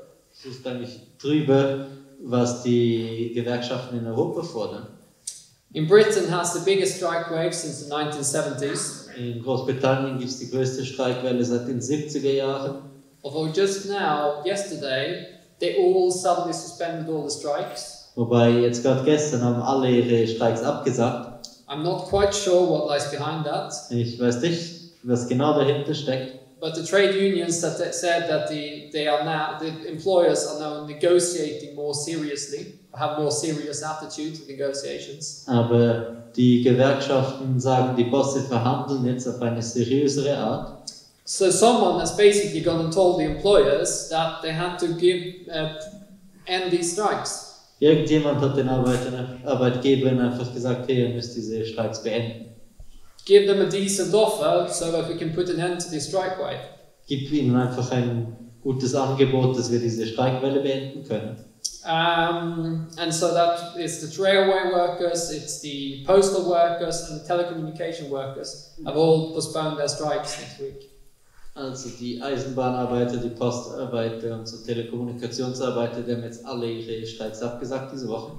And after all, the workers weren't asking for a pay cut in effect. Und die Arbeiter die haben eigentlich die haben keine Lohnerhöhung, sondern I think they're demanding between 6 and 8% wage increase. eigentlich haben sie eine Lohnkürzung gefordert, weil sie wollten, glaube ich, zwischen 6 und 8% Lohnerhöhung. Which is obviously between 2 to 4% below inflation. Und das ist zwischen 2 und 4% unter der Inflationsrate. So even with these wage increases, they would be 2 to 4% poorer than they were before. Auch mit dieser Lohnerhöhung werden sie 2 bis 4% ärmer als vorher. And IG Metall in Germany IG Metall, Deutschland, are similarly demanding 8%, die fordern 8%, which is lower than inflation, das ist unter der Inflationsrate. which the employers does not want to give them. Und die Arbeitgeber wollen das nicht So geben. there's a strike wave brewing also in Germany. Auch in Deutschland bahnt sich eine Streikwelle an. We're seeing that the working class in organized form is entering into the arena in Northern Europe. In Nordeuropa sehen wir, wie die Arbeiterklasse organisiert so die Bühne betritt. And this is the first time since the crisis. Das ist zum ersten Mal seit der Krise. First time really since the 1980s. Zum ersten Mal wirklich seit den 80er Jahren. And so this is very important for, well, all the work and the political development in Northern Europe. Das ist sehr wichtig für die Arbeit und die politischen Entwicklungen in Nordeuropa. Then we have countries like Iran. Wir haben Länder wie Iran. And it's interesting, you have in Iran, if you remember, the Arab Spring was sparked by the with the suicide of Mohamed Bouazizi in Tunisia. Ihr wisst noch, der arabische Frühling wurde ausgelöst durch den Selbstmord in Tunesien. And in a similar way, we have Mahsa Amini, who was killed by the police. Ähnlich haben wir Mahsa Amini, die von der Polizei umgebracht wurde. It's an accident, but because these things happen all the time, but it's So- also very symbolic. Das ist ein Unfall, diese Dinge passieren die ganze Zeit, aber es ist doch sehr symbolisch. And the movement in Iran is the most intense that we've seen so far against the Islamic Republic. Die Bewegung im Iran ist die intensivste, die wir bis jetzt gesehen haben gegen die Islamische Republik. Including substantial strikes of oil workers and strikes in chemical plants. Und es ist begleitet von Streiks von Ölarbeitern und von Chemiearbeitern. And it's lasted now for over 40 days, Sie dauert seit über 40 Tagen an, in spite of the fact that the regime is cracking down as hard as it can. obwohl das Regime so hart wie nur möglich unterdrückt. The imperialists have attempted to hijack this movement, Die Imperialisten haben versucht, diese Bewegung zu übernehmen.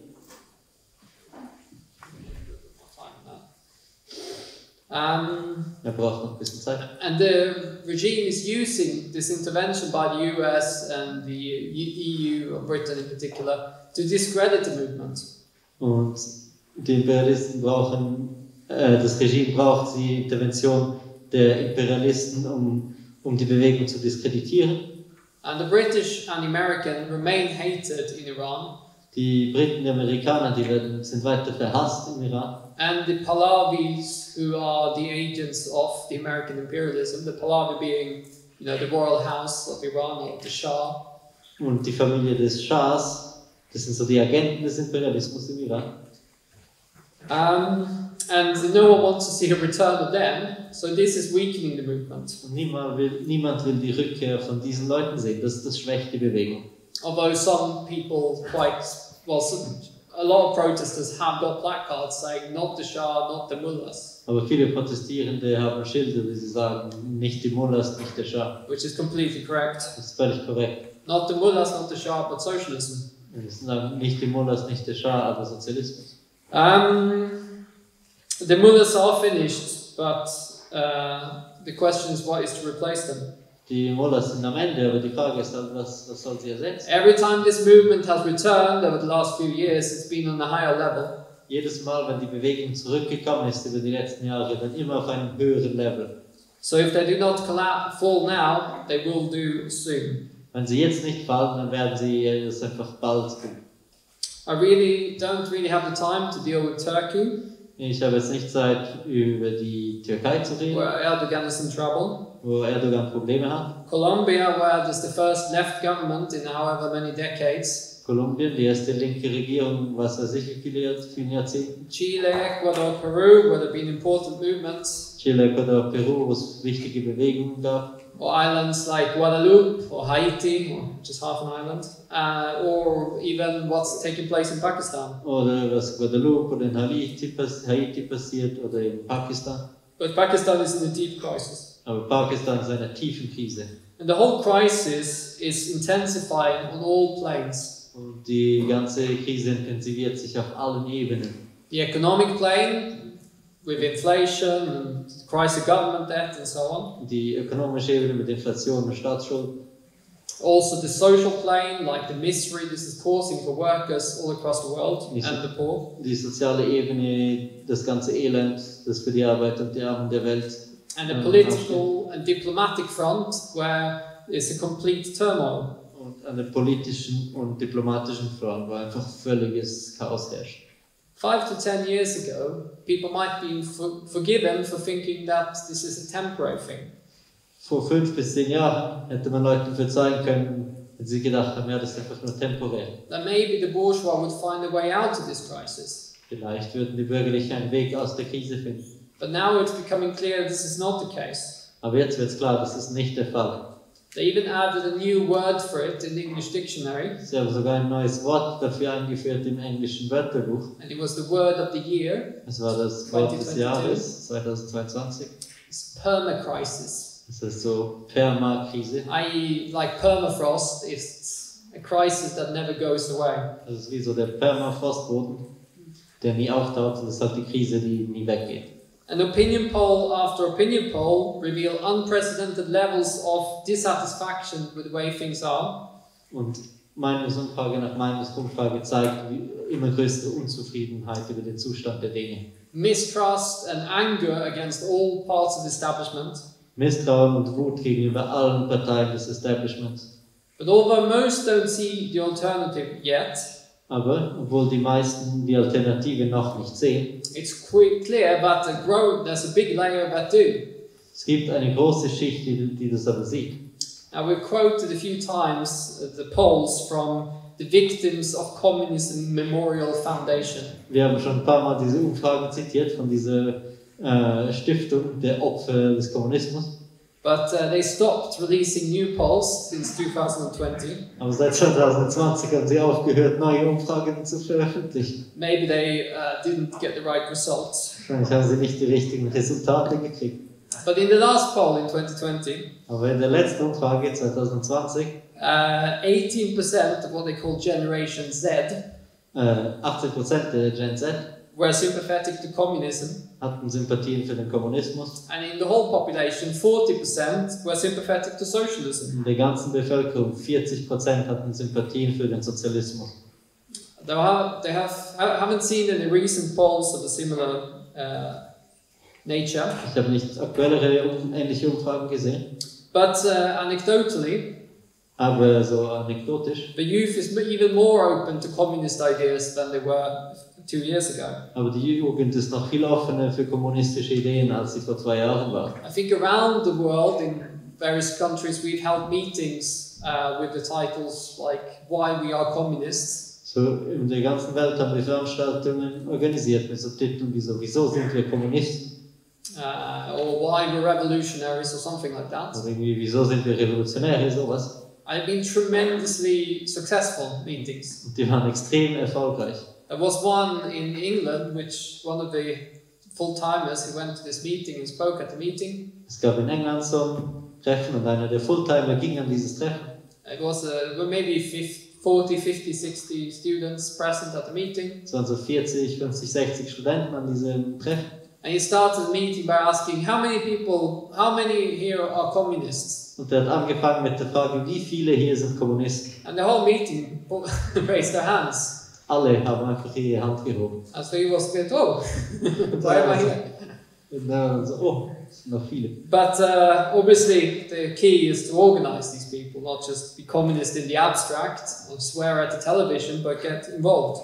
Aber der Schlüssel ist natürlich, sich zu organisieren, nicht einfach so abstrakt Kommunist sein und einfach gegen den Fernseher fluchen. In many countries we're encountering groups of young people, sometimes quite large groups, which are organizing study circles about Marx and Engels and Lenin and Trotsky. In vielen Ländern treffen wir Gruppen, teilweise recht große Gruppen, die so Studienzirkel organisieren zu den Werken von Marx, Engels, Lenin und Trotsky.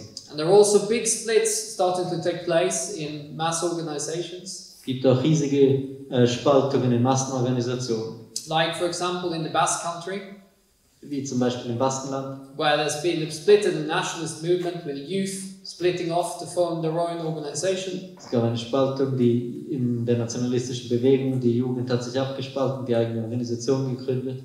With an openly communist outlook, a Marxist communist outlook, that's how they describe it. Und sie beschreiben es selbst als offen kommunistisch, marxistisch. Saying that the future is in the class struggle and so on. Die Zukunft liegt im Klassenkampf etc. So the youth is clearly in a ferment. Die Jugend ist gerade so sich am Radikalisieren. And the key point for us, and the immediate task for us, is to win that youth.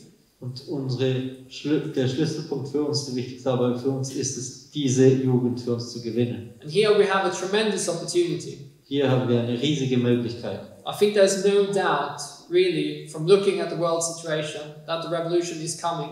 Es gibt keine Zweifel, wenn wir die Weltsituation anschauen, dass die Revolution kommt. And the question that we have to ask ourselves is, are we prepared for when it comes? Die Frage, die wir uns stellen müssen, ist, sind wir bereit, wenn sie kommt? Now, I wish I could answer that question, yes. Ich wünschte, ich könnte die Frage mit Ja beantworten. But we have to say that we are not. Aber wir müssen sagen, wir sind es nicht. We have to work in the coming years in order to be prepared. Wir müssen in den kommenden Jahren arbeiten, damit wir bereit sind. And with the situation as it's looking right now, Und so wie die Situation jetzt aussieht, and particularly with the tremendous opening that exists among the youth, ganz besonders mit diesen riesigen Möglichkeiten, die We have existieren in der Jugend. we have every opportunity to become ready. Wir haben jede Möglichkeit, bereit zu werden. As they say in the Communist Manifesto, Wie sie sagen im kommunistischen Manifest, we have nothing to lose but our chains, wir haben nichts zu verlieren außer unsere Ketten. and we have a world to win. Und wir haben eine Welt zu gewinnen.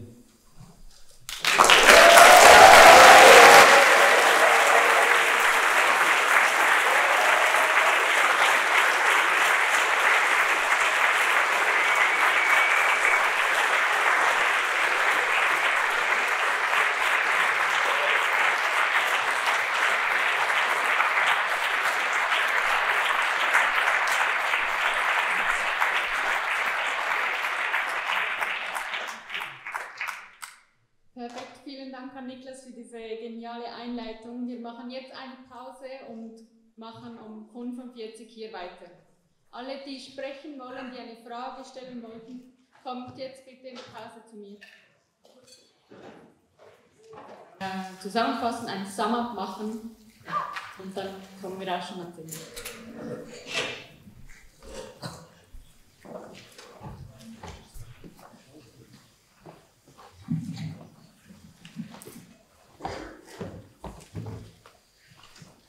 Well, for once it's quite easy to sum up, So, für einmal ist es recht einfach, einen Sum-Up zu machen. because all the comrades made very good points Alle Genossen haben sehr gute Punkte gemacht and actually dealt quite well with the topics they raised. und sie sind sehr gut mit den Themen umgegangen, die sie eingebracht haben. But maybe I should do really the question of summarizing the discussion. Vielleicht sollte ich wirklich mich fokussieren auf so die Zusammenfassung der Diskussion And draw the most important conclusion. und so die wichtigste Schlussfolgerung ziehen. But I'll just make a few smaller points first. Ein paar kleinere Punkte zuerst. The interesting, they say that war is, well, Clausewitz said that war is politics by other means. Clausewitz hat gesagt, Krieg ist Politik mit anderen Mitteln. And that is most certainly true. Und das ist auf jeden Fall wahr. It's therefore quite pointless to argue that we should be in favor of peace and against war. Es ist dadurch eigentlich absurd zu argumentieren, wir sind für Frieden und gegen Krieg. If we don't also raise the question of capitalism and imperialism. Wenn wir nicht auch die Frage des Kapitalismus und des Imperialismus aufbringen. Because war is only the logical conclusion of the competition between the imperialist powers. Der Krieg ist die logische Schlussfolgerung der Konkurrenz zwischen den imperialistischen Mächten.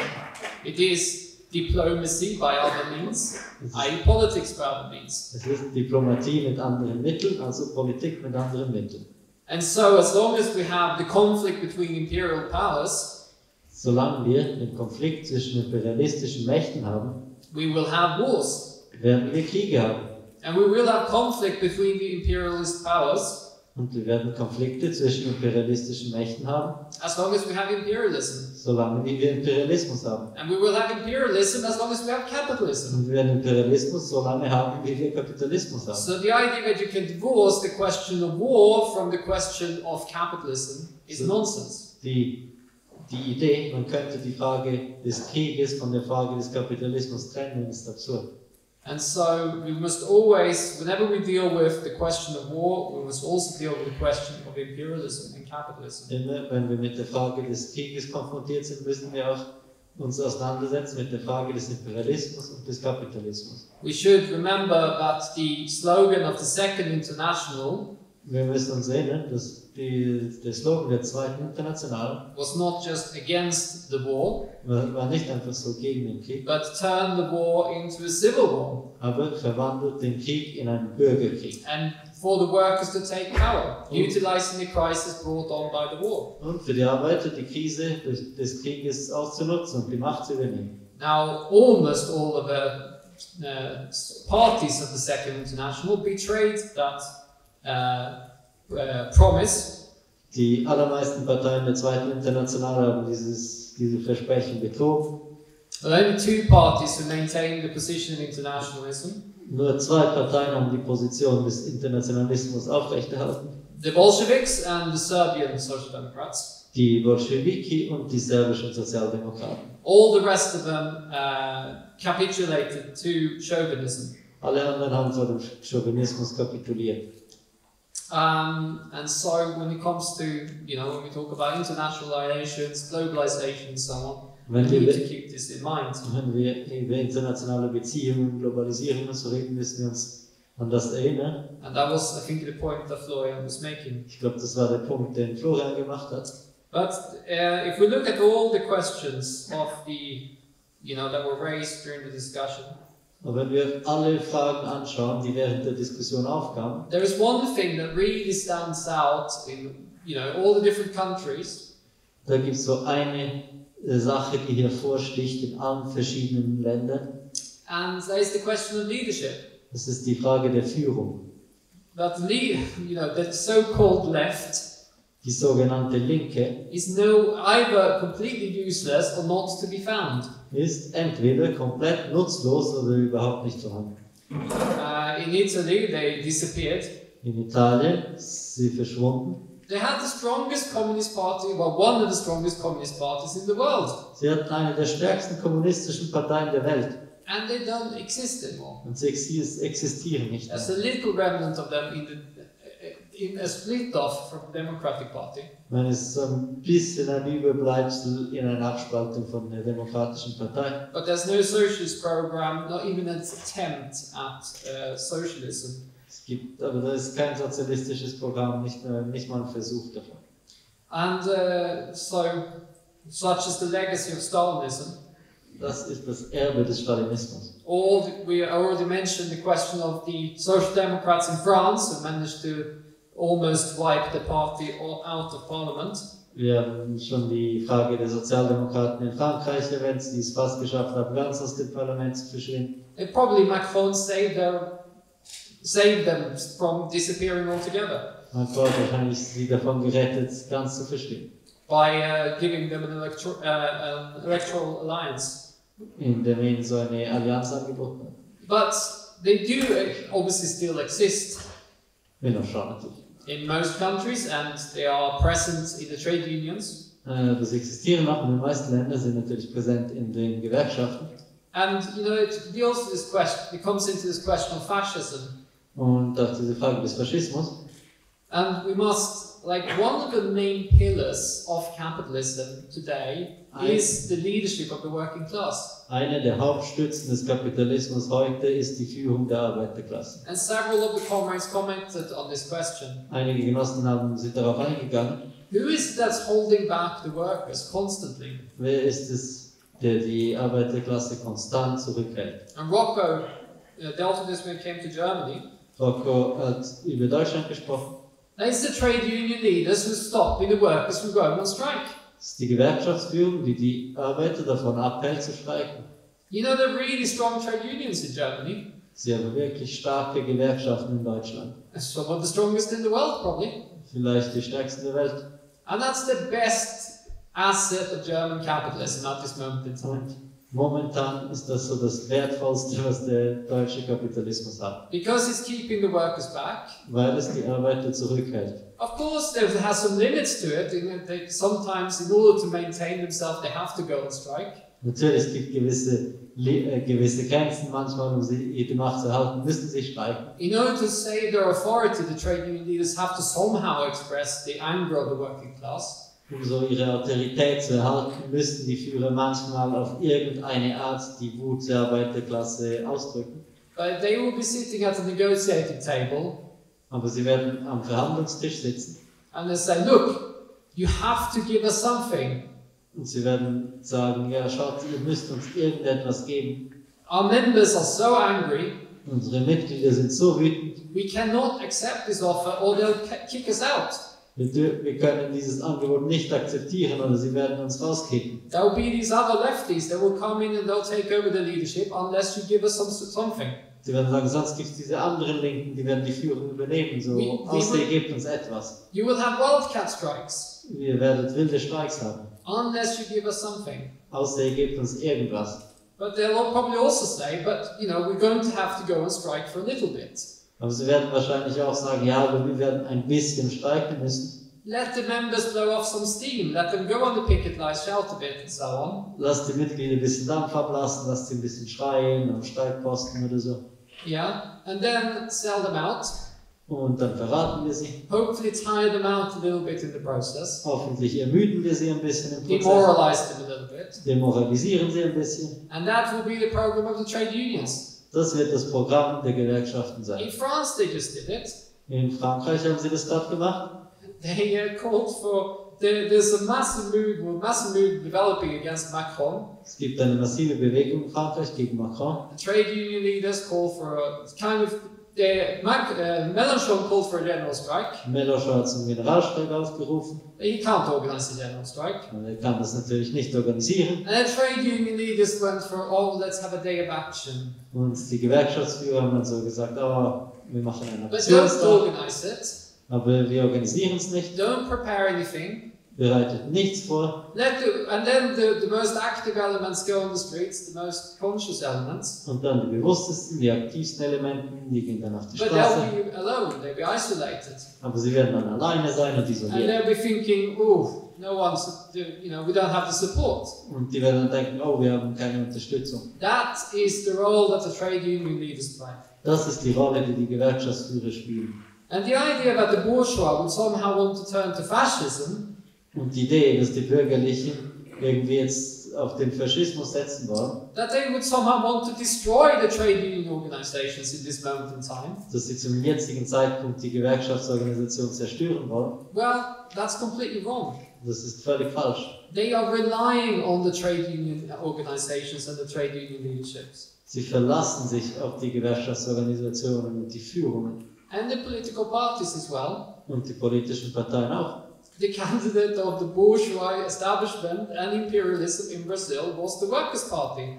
Der Kandidat der Bürgerlichen und des Imperialismus in Brasilien war der Kandidat der Arbeiterpartei. And but they had also their own candidate within that candidate, if you will. Aber sie hatten auch ihren eigenen Kandidaten innerhalb dieses Kandidaten, was man so sagen will. So the deputy president, he is a proper bourgeois. Der Vizepräsident, das ist so ein wirklicher Bürgerlicher. Someone there to hold Lula back, just in case he might get some ideas of doing something left-wing. Der ist dazu da, Lula zurückzuhalten, im Falle, dass er Ideen kriegen würde, wirklich was Linkes zu machen. He will remind Lula, if need be, that what happened to Dilma. Und er wird Lula daran erinnern, was notwendig, was mit Dilma passiert ist. That is, that they can depose Lula, the vice president can do using parliament, which is not left-wing. Und der Vizepräsident kann einfach das Parlament brauchen, das nicht links ist. To remove Lula if he doesn't follow the line of the bourgeois. Und Lula einfach entfernen, falls er nicht die Politik der Bürgerlichen umsetzt. But they're using, they need the workers' parties. Aber sie brauchen die Arbeiterpartei. And the same goes, of course, for the Labour Party in Britain. Das gleiche gilt für die Labour-Partei in Großbritannien. They've managed to regain control of the Labour Party, the ruling class. Die herrschende Klasse hat es geschafft, wieder die Kontrolle über die Labour zu erlangen. Starmer isn't much more than just simply an agent of the bourgeoisie in the Labour Party. Starmer ist nicht viel mehr als ein Agent der Bourgeoisie in der Labour-Partei. And the clique around him, their only interest is to destroy the left in the party. Das einzige Interesse der Clique um ihn herum ist einfach, die Linke innerhalb der Partei zu zerstören. And try to dampen expectations as much as possible. Und Erwartungen so viel wie möglich zu dämpfen.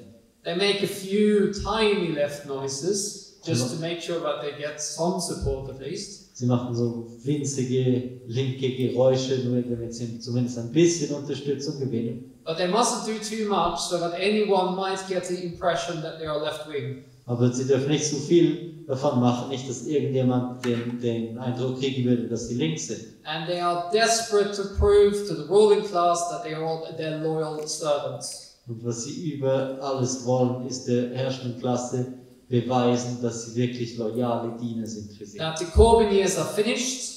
Dass die Corbyn-Jahre vorbei sind. That the membership is pliant. They don't have any independence, but just do what they're told. Und dass die Mitglieder einfach auf sie hören, dass sie einfach das machen, was ihnen gesagt wird. And this is the role, they are desperate to prove this in order to get the support of the ruling class. Sie sind verzweifelt, das zu beweisen, die Unterstützung der herrschenden Klasse zu gewinnen. And they've managed in the sense that the Financial Times now asked for a general election. Sie haben es geschafft, insofern als die Financial Times, die fordert jetzt Neuwahlen. And basically the establishment in general are now against the Tory party and are looking forward to a Labour government. Und generell das Establishment ist jetzt gegen die Tories und freut sich eigentlich auf eine Labour-Regierung. And it can even go to the extent of what happened in Sri Lanka, as Jessica mentioned. Es kann sogar so weit gehen wie in Sri Lanka, wie es Jessica erwähnt hat. That is, where all the political parties are so hated. Dass alle politischen Parteien so verhasst sind. We had a group of comrades in Sri Lanka. Wir haben eine Gruppe von Genossen in Sri Lanka. But it wasn't all that easy to intervene in the demonstrations. Aber es war nicht so einfach, an den Demonstrationen zu intervenieren. Because if you turned up with leaflets, you were met with a very hostile response. Und wenn man mit Flugblättern aufgetaucht ist, dann gab es sehr feindliche Reaktionen. Because there was any kind of political organization was viewed with extreme suspicion. Jegliche politische Organisation wurde irgendwie als verdächtig angesehen. And it's not hard to see why. Es ist nicht hart zu erkennen, wieso das so war. Because the so-called left parties, weil die sogenannten linken Parteien have participated in all the measures and all the governments that have led Sri Lanka to this point where they are today. Haben sich an Regierungen beteiligt, die Sri Lanka an den Punkt heute geführt haben. And this is the kind of thing that will happen in other countries as well in the future. Und genau das wird auch in anderen Ländern in der Zukunft passieren. Where the left manages to discredit themselves so badly. Wo die Linke sich so stark diskreditiert. And that has happened in Italy as well. Yeah. Das ist auch in Italien passiert. And it happened in Brazil, although it's switched back again. In Brasilien ist auch passiert, aber es ist wieder rückgängig gemacht worden. During the demonstrations, when Dilma was in power, there were big demonstrations in Brazil. Als Dilma an der Macht war, gab es große Demonstrationen in Brasilien. And against the PT government, because of the cuts they were carrying out. Gegen die PT-Regierung, wegen den Sparmaßnahmen, die sie durchgeführt haben. And the comrades, when they went to demonstrations, had to be very careful about how they presented themselves. Und die Genossen von uns, die an die Demonstrationen gingen, mussten sehr vorsichtig sein, wie sie sich präsentieren. Because there was such a mood against the political parties. Weil es war so eine Stimmung gegen politische Parteien. But these parties and these organizations, the trade unions, are realities that we have to live with. Aber ich meine, diese Parteien, diese Gewerkschaften sind einfach eine Realität, mit der wir leben müssen. We understand the role that they play in our society, how they prop up capitalism. Wir verstehen die Rolle, die sie in unserer Gesellschaft spielen, wie sie den Kapitalismus stützen. And in the final analysis, it's not just the Starmers of this world, but also the Corbyns of this world that do that. Und in letzter Instanz sind nicht nur die Starmers dieser Welt zu listen, sondern auch die Corbyns. They all are prepared, think that they can save capitalism. Sie glauben alle, sie könnten den Kapitalismus retten. I think it was, what's his name? The Greek. Tsipras. Not Tsipras. Varoufakis, that's it. He wrote it. Varoufakis? Varoufakis, he wrote in a blog post, he wrote it. In seinem Blog hat er geschrieben. He was the Minister of Finance, left in the Syriza government, the left in the Syriza government. Er war der Finanzminister in der Syriza Regierung. And he wrote, we have to save the capitalists from themselves. Wir müssen die Kapitalisten vor sich selbst retten, hat er geschrieben. There's no question of socialism right now, the working class is too weak, not militant enough, and so on. So what we need to do is to save capitalism. So, ja, die Frage des Kapitalismus stellt sich nicht, die Arbeiterklasse, die ist zu schwach. We save capitalism today, and sometime in the future we might have socialism. Also heute retten wir erstmal den Kapitalismus und in der Zukunft haben wir vielleicht mal Sozialismus. And that is the same attitude that John McDonnell had, for example, in Britain. He was the spokesperson for the economy spokesperson for the Labour Party. Die gleiche Einstellung hatte John McDonnell, er war so ein bisschen der Sprecher für Wirtschaftsfragen in der Labour und der Corbyn. They see themselves as rescuing capitalism from itself. Sie sehen sich selbst als irgendwie die den Kapitalismus vor sich selbst retten.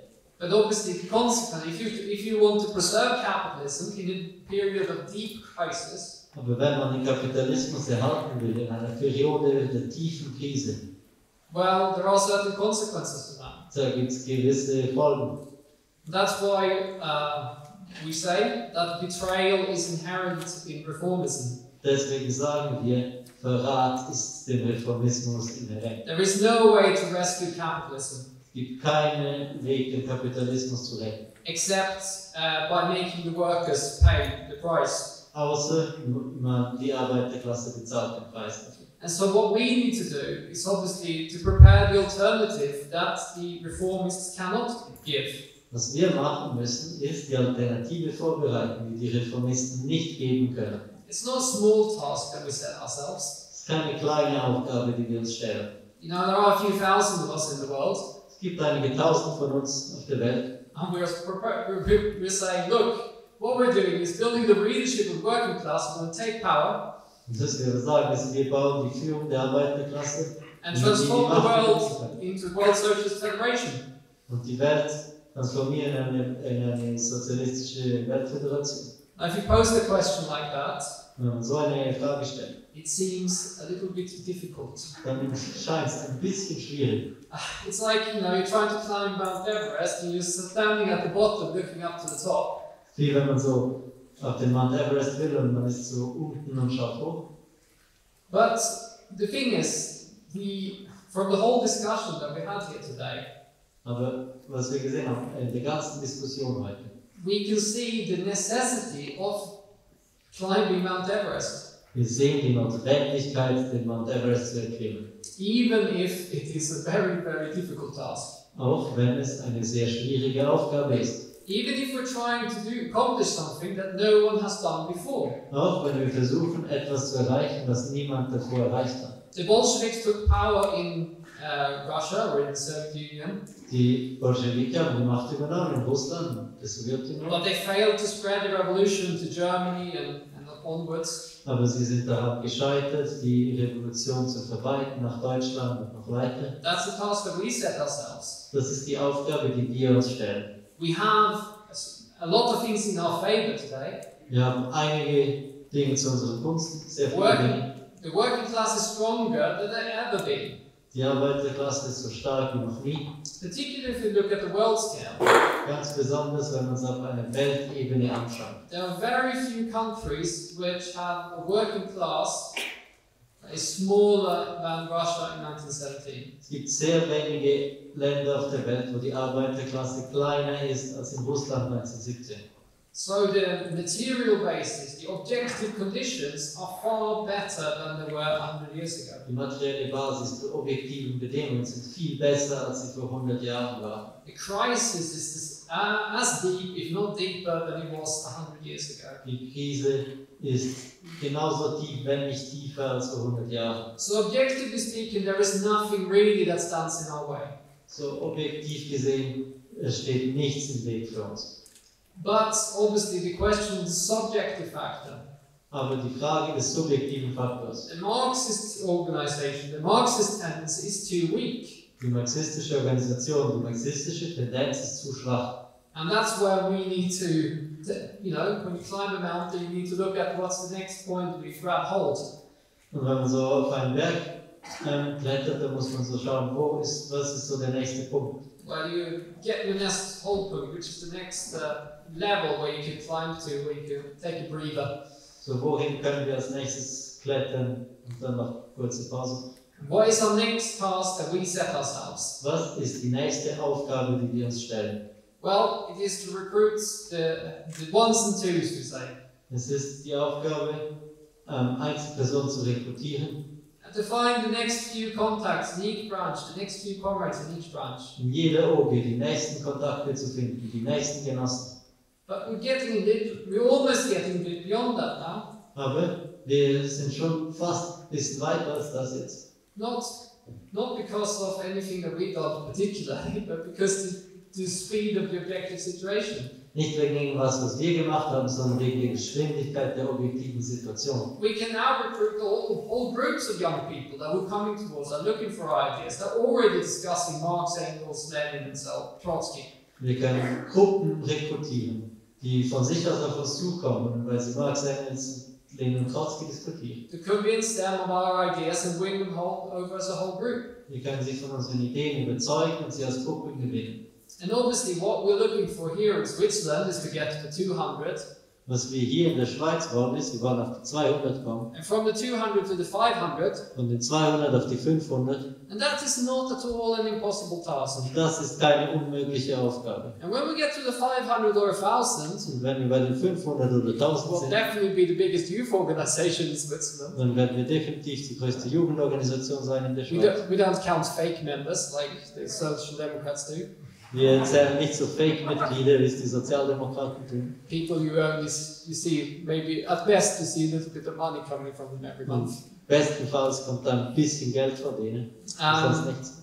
But on that basis, we will become a force that will be known in the labour movement all over Switzerland. Aber damit werden wir zu einer Kraft, die in der Arbeiterbewegung in der ganzen Schweiz bekannt ist. We will gain the ear of the best workers on that basis. Wir werden uns Gehör verschaffen bei den besten Arbeitern. And then we can win not just the ones and twos, but we can win whole groups of workers. Dann können wir nicht nur einzelne Leute, sondern ganze Gruppen von Arbeitern gewinnen. We can win whole organizations that split off from the mass organizations. Wir können ganze Organisationen, die sich von den Massenorganisationen abgespalten haben, gewinnen. As happened time and time again in the 1930s. Das ist in den 1930er Jahren immer wieder passiert.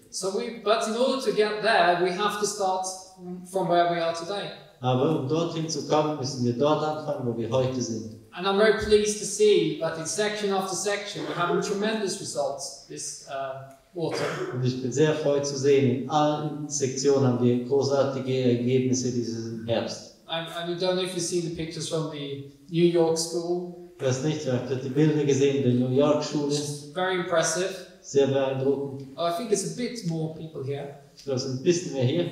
Also, the US Comrades also had a school in Atlanta on the same day. Am gleichen Tag hatten die US-Genossen auch eine Schule in Which is in the Atlanta. south, Georgia, Atlanta. Atlanta ist in Georgia im Süden.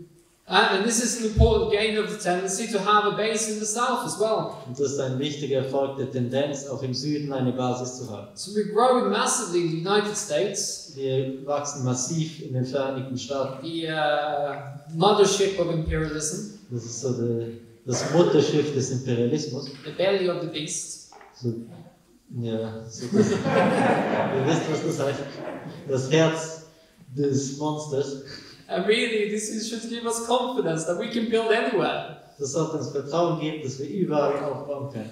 Because the youth everywhere has got, are moving towards communism and revolution. Die Jugend überall bewegt sich Richtung Kommunismus, Richtung Revolution. And I'm personally very confident that we will achieve our targets for the next period. Ich bin persönlich überzeugt davon, dass wir unsere Ziele erreichen werden. We have the enthusiasm, we have the ideas. Wir haben den Enthusiasmus, wir haben die Ideen. And we will go there and we'll meet the youth. Wir werden dorthin gehen, wir werden auf die Jugend And treffen. we will convince them of our ideas. Wir werden sie von unseren Ideen And on that überzeugen. basis, we will prepare that organization that we need.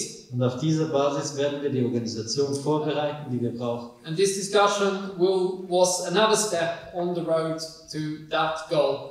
Diese Diskussion war ein weiterer Schritt auf dem Weg zu diesem Ziel. I look forward to the rest of the weekend. Thank you. Ich freue mich auf das Wochenende.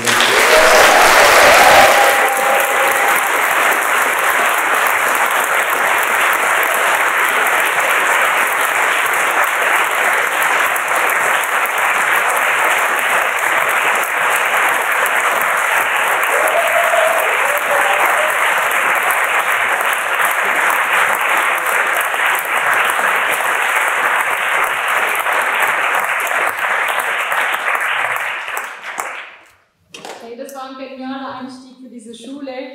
Ich habe jetzt noch 2, 3 Informationen, wie es weitergeht. Um 15 Uhr am Nachmittag gehen die weiteren Workshops weiter. Hier findet das Atelier zu Queer Theory statt und das Atelier zur Ökonomie findet im Czerny statt. Das ist ein wenig weiter weg. Da müsst ihr entweder 15 Minuten laufen oder einfach ins Tram 8 Richtung Stadt und bei Czarner gut aussteigen. Dann kommen wir gleich zum Essen. Draußen habt ihr Sandwiches, wo ihr einfach Sandwiches nehmen könnt. Die zum Ökonomie-Workshop gehen, die nehmen am besten ein Sandwich gleich mit auf den Weg und laufen schon mal los. Und dann die letzte Information, die noch ein Hostelzimmer, einen Hostelschlüssel brauchen, die gehen bitte am Mittag noch zu Leona an den Check-in-Tisch, da könnt ihr das holen. Und voilà, ich freue mich auf den Nachmittag.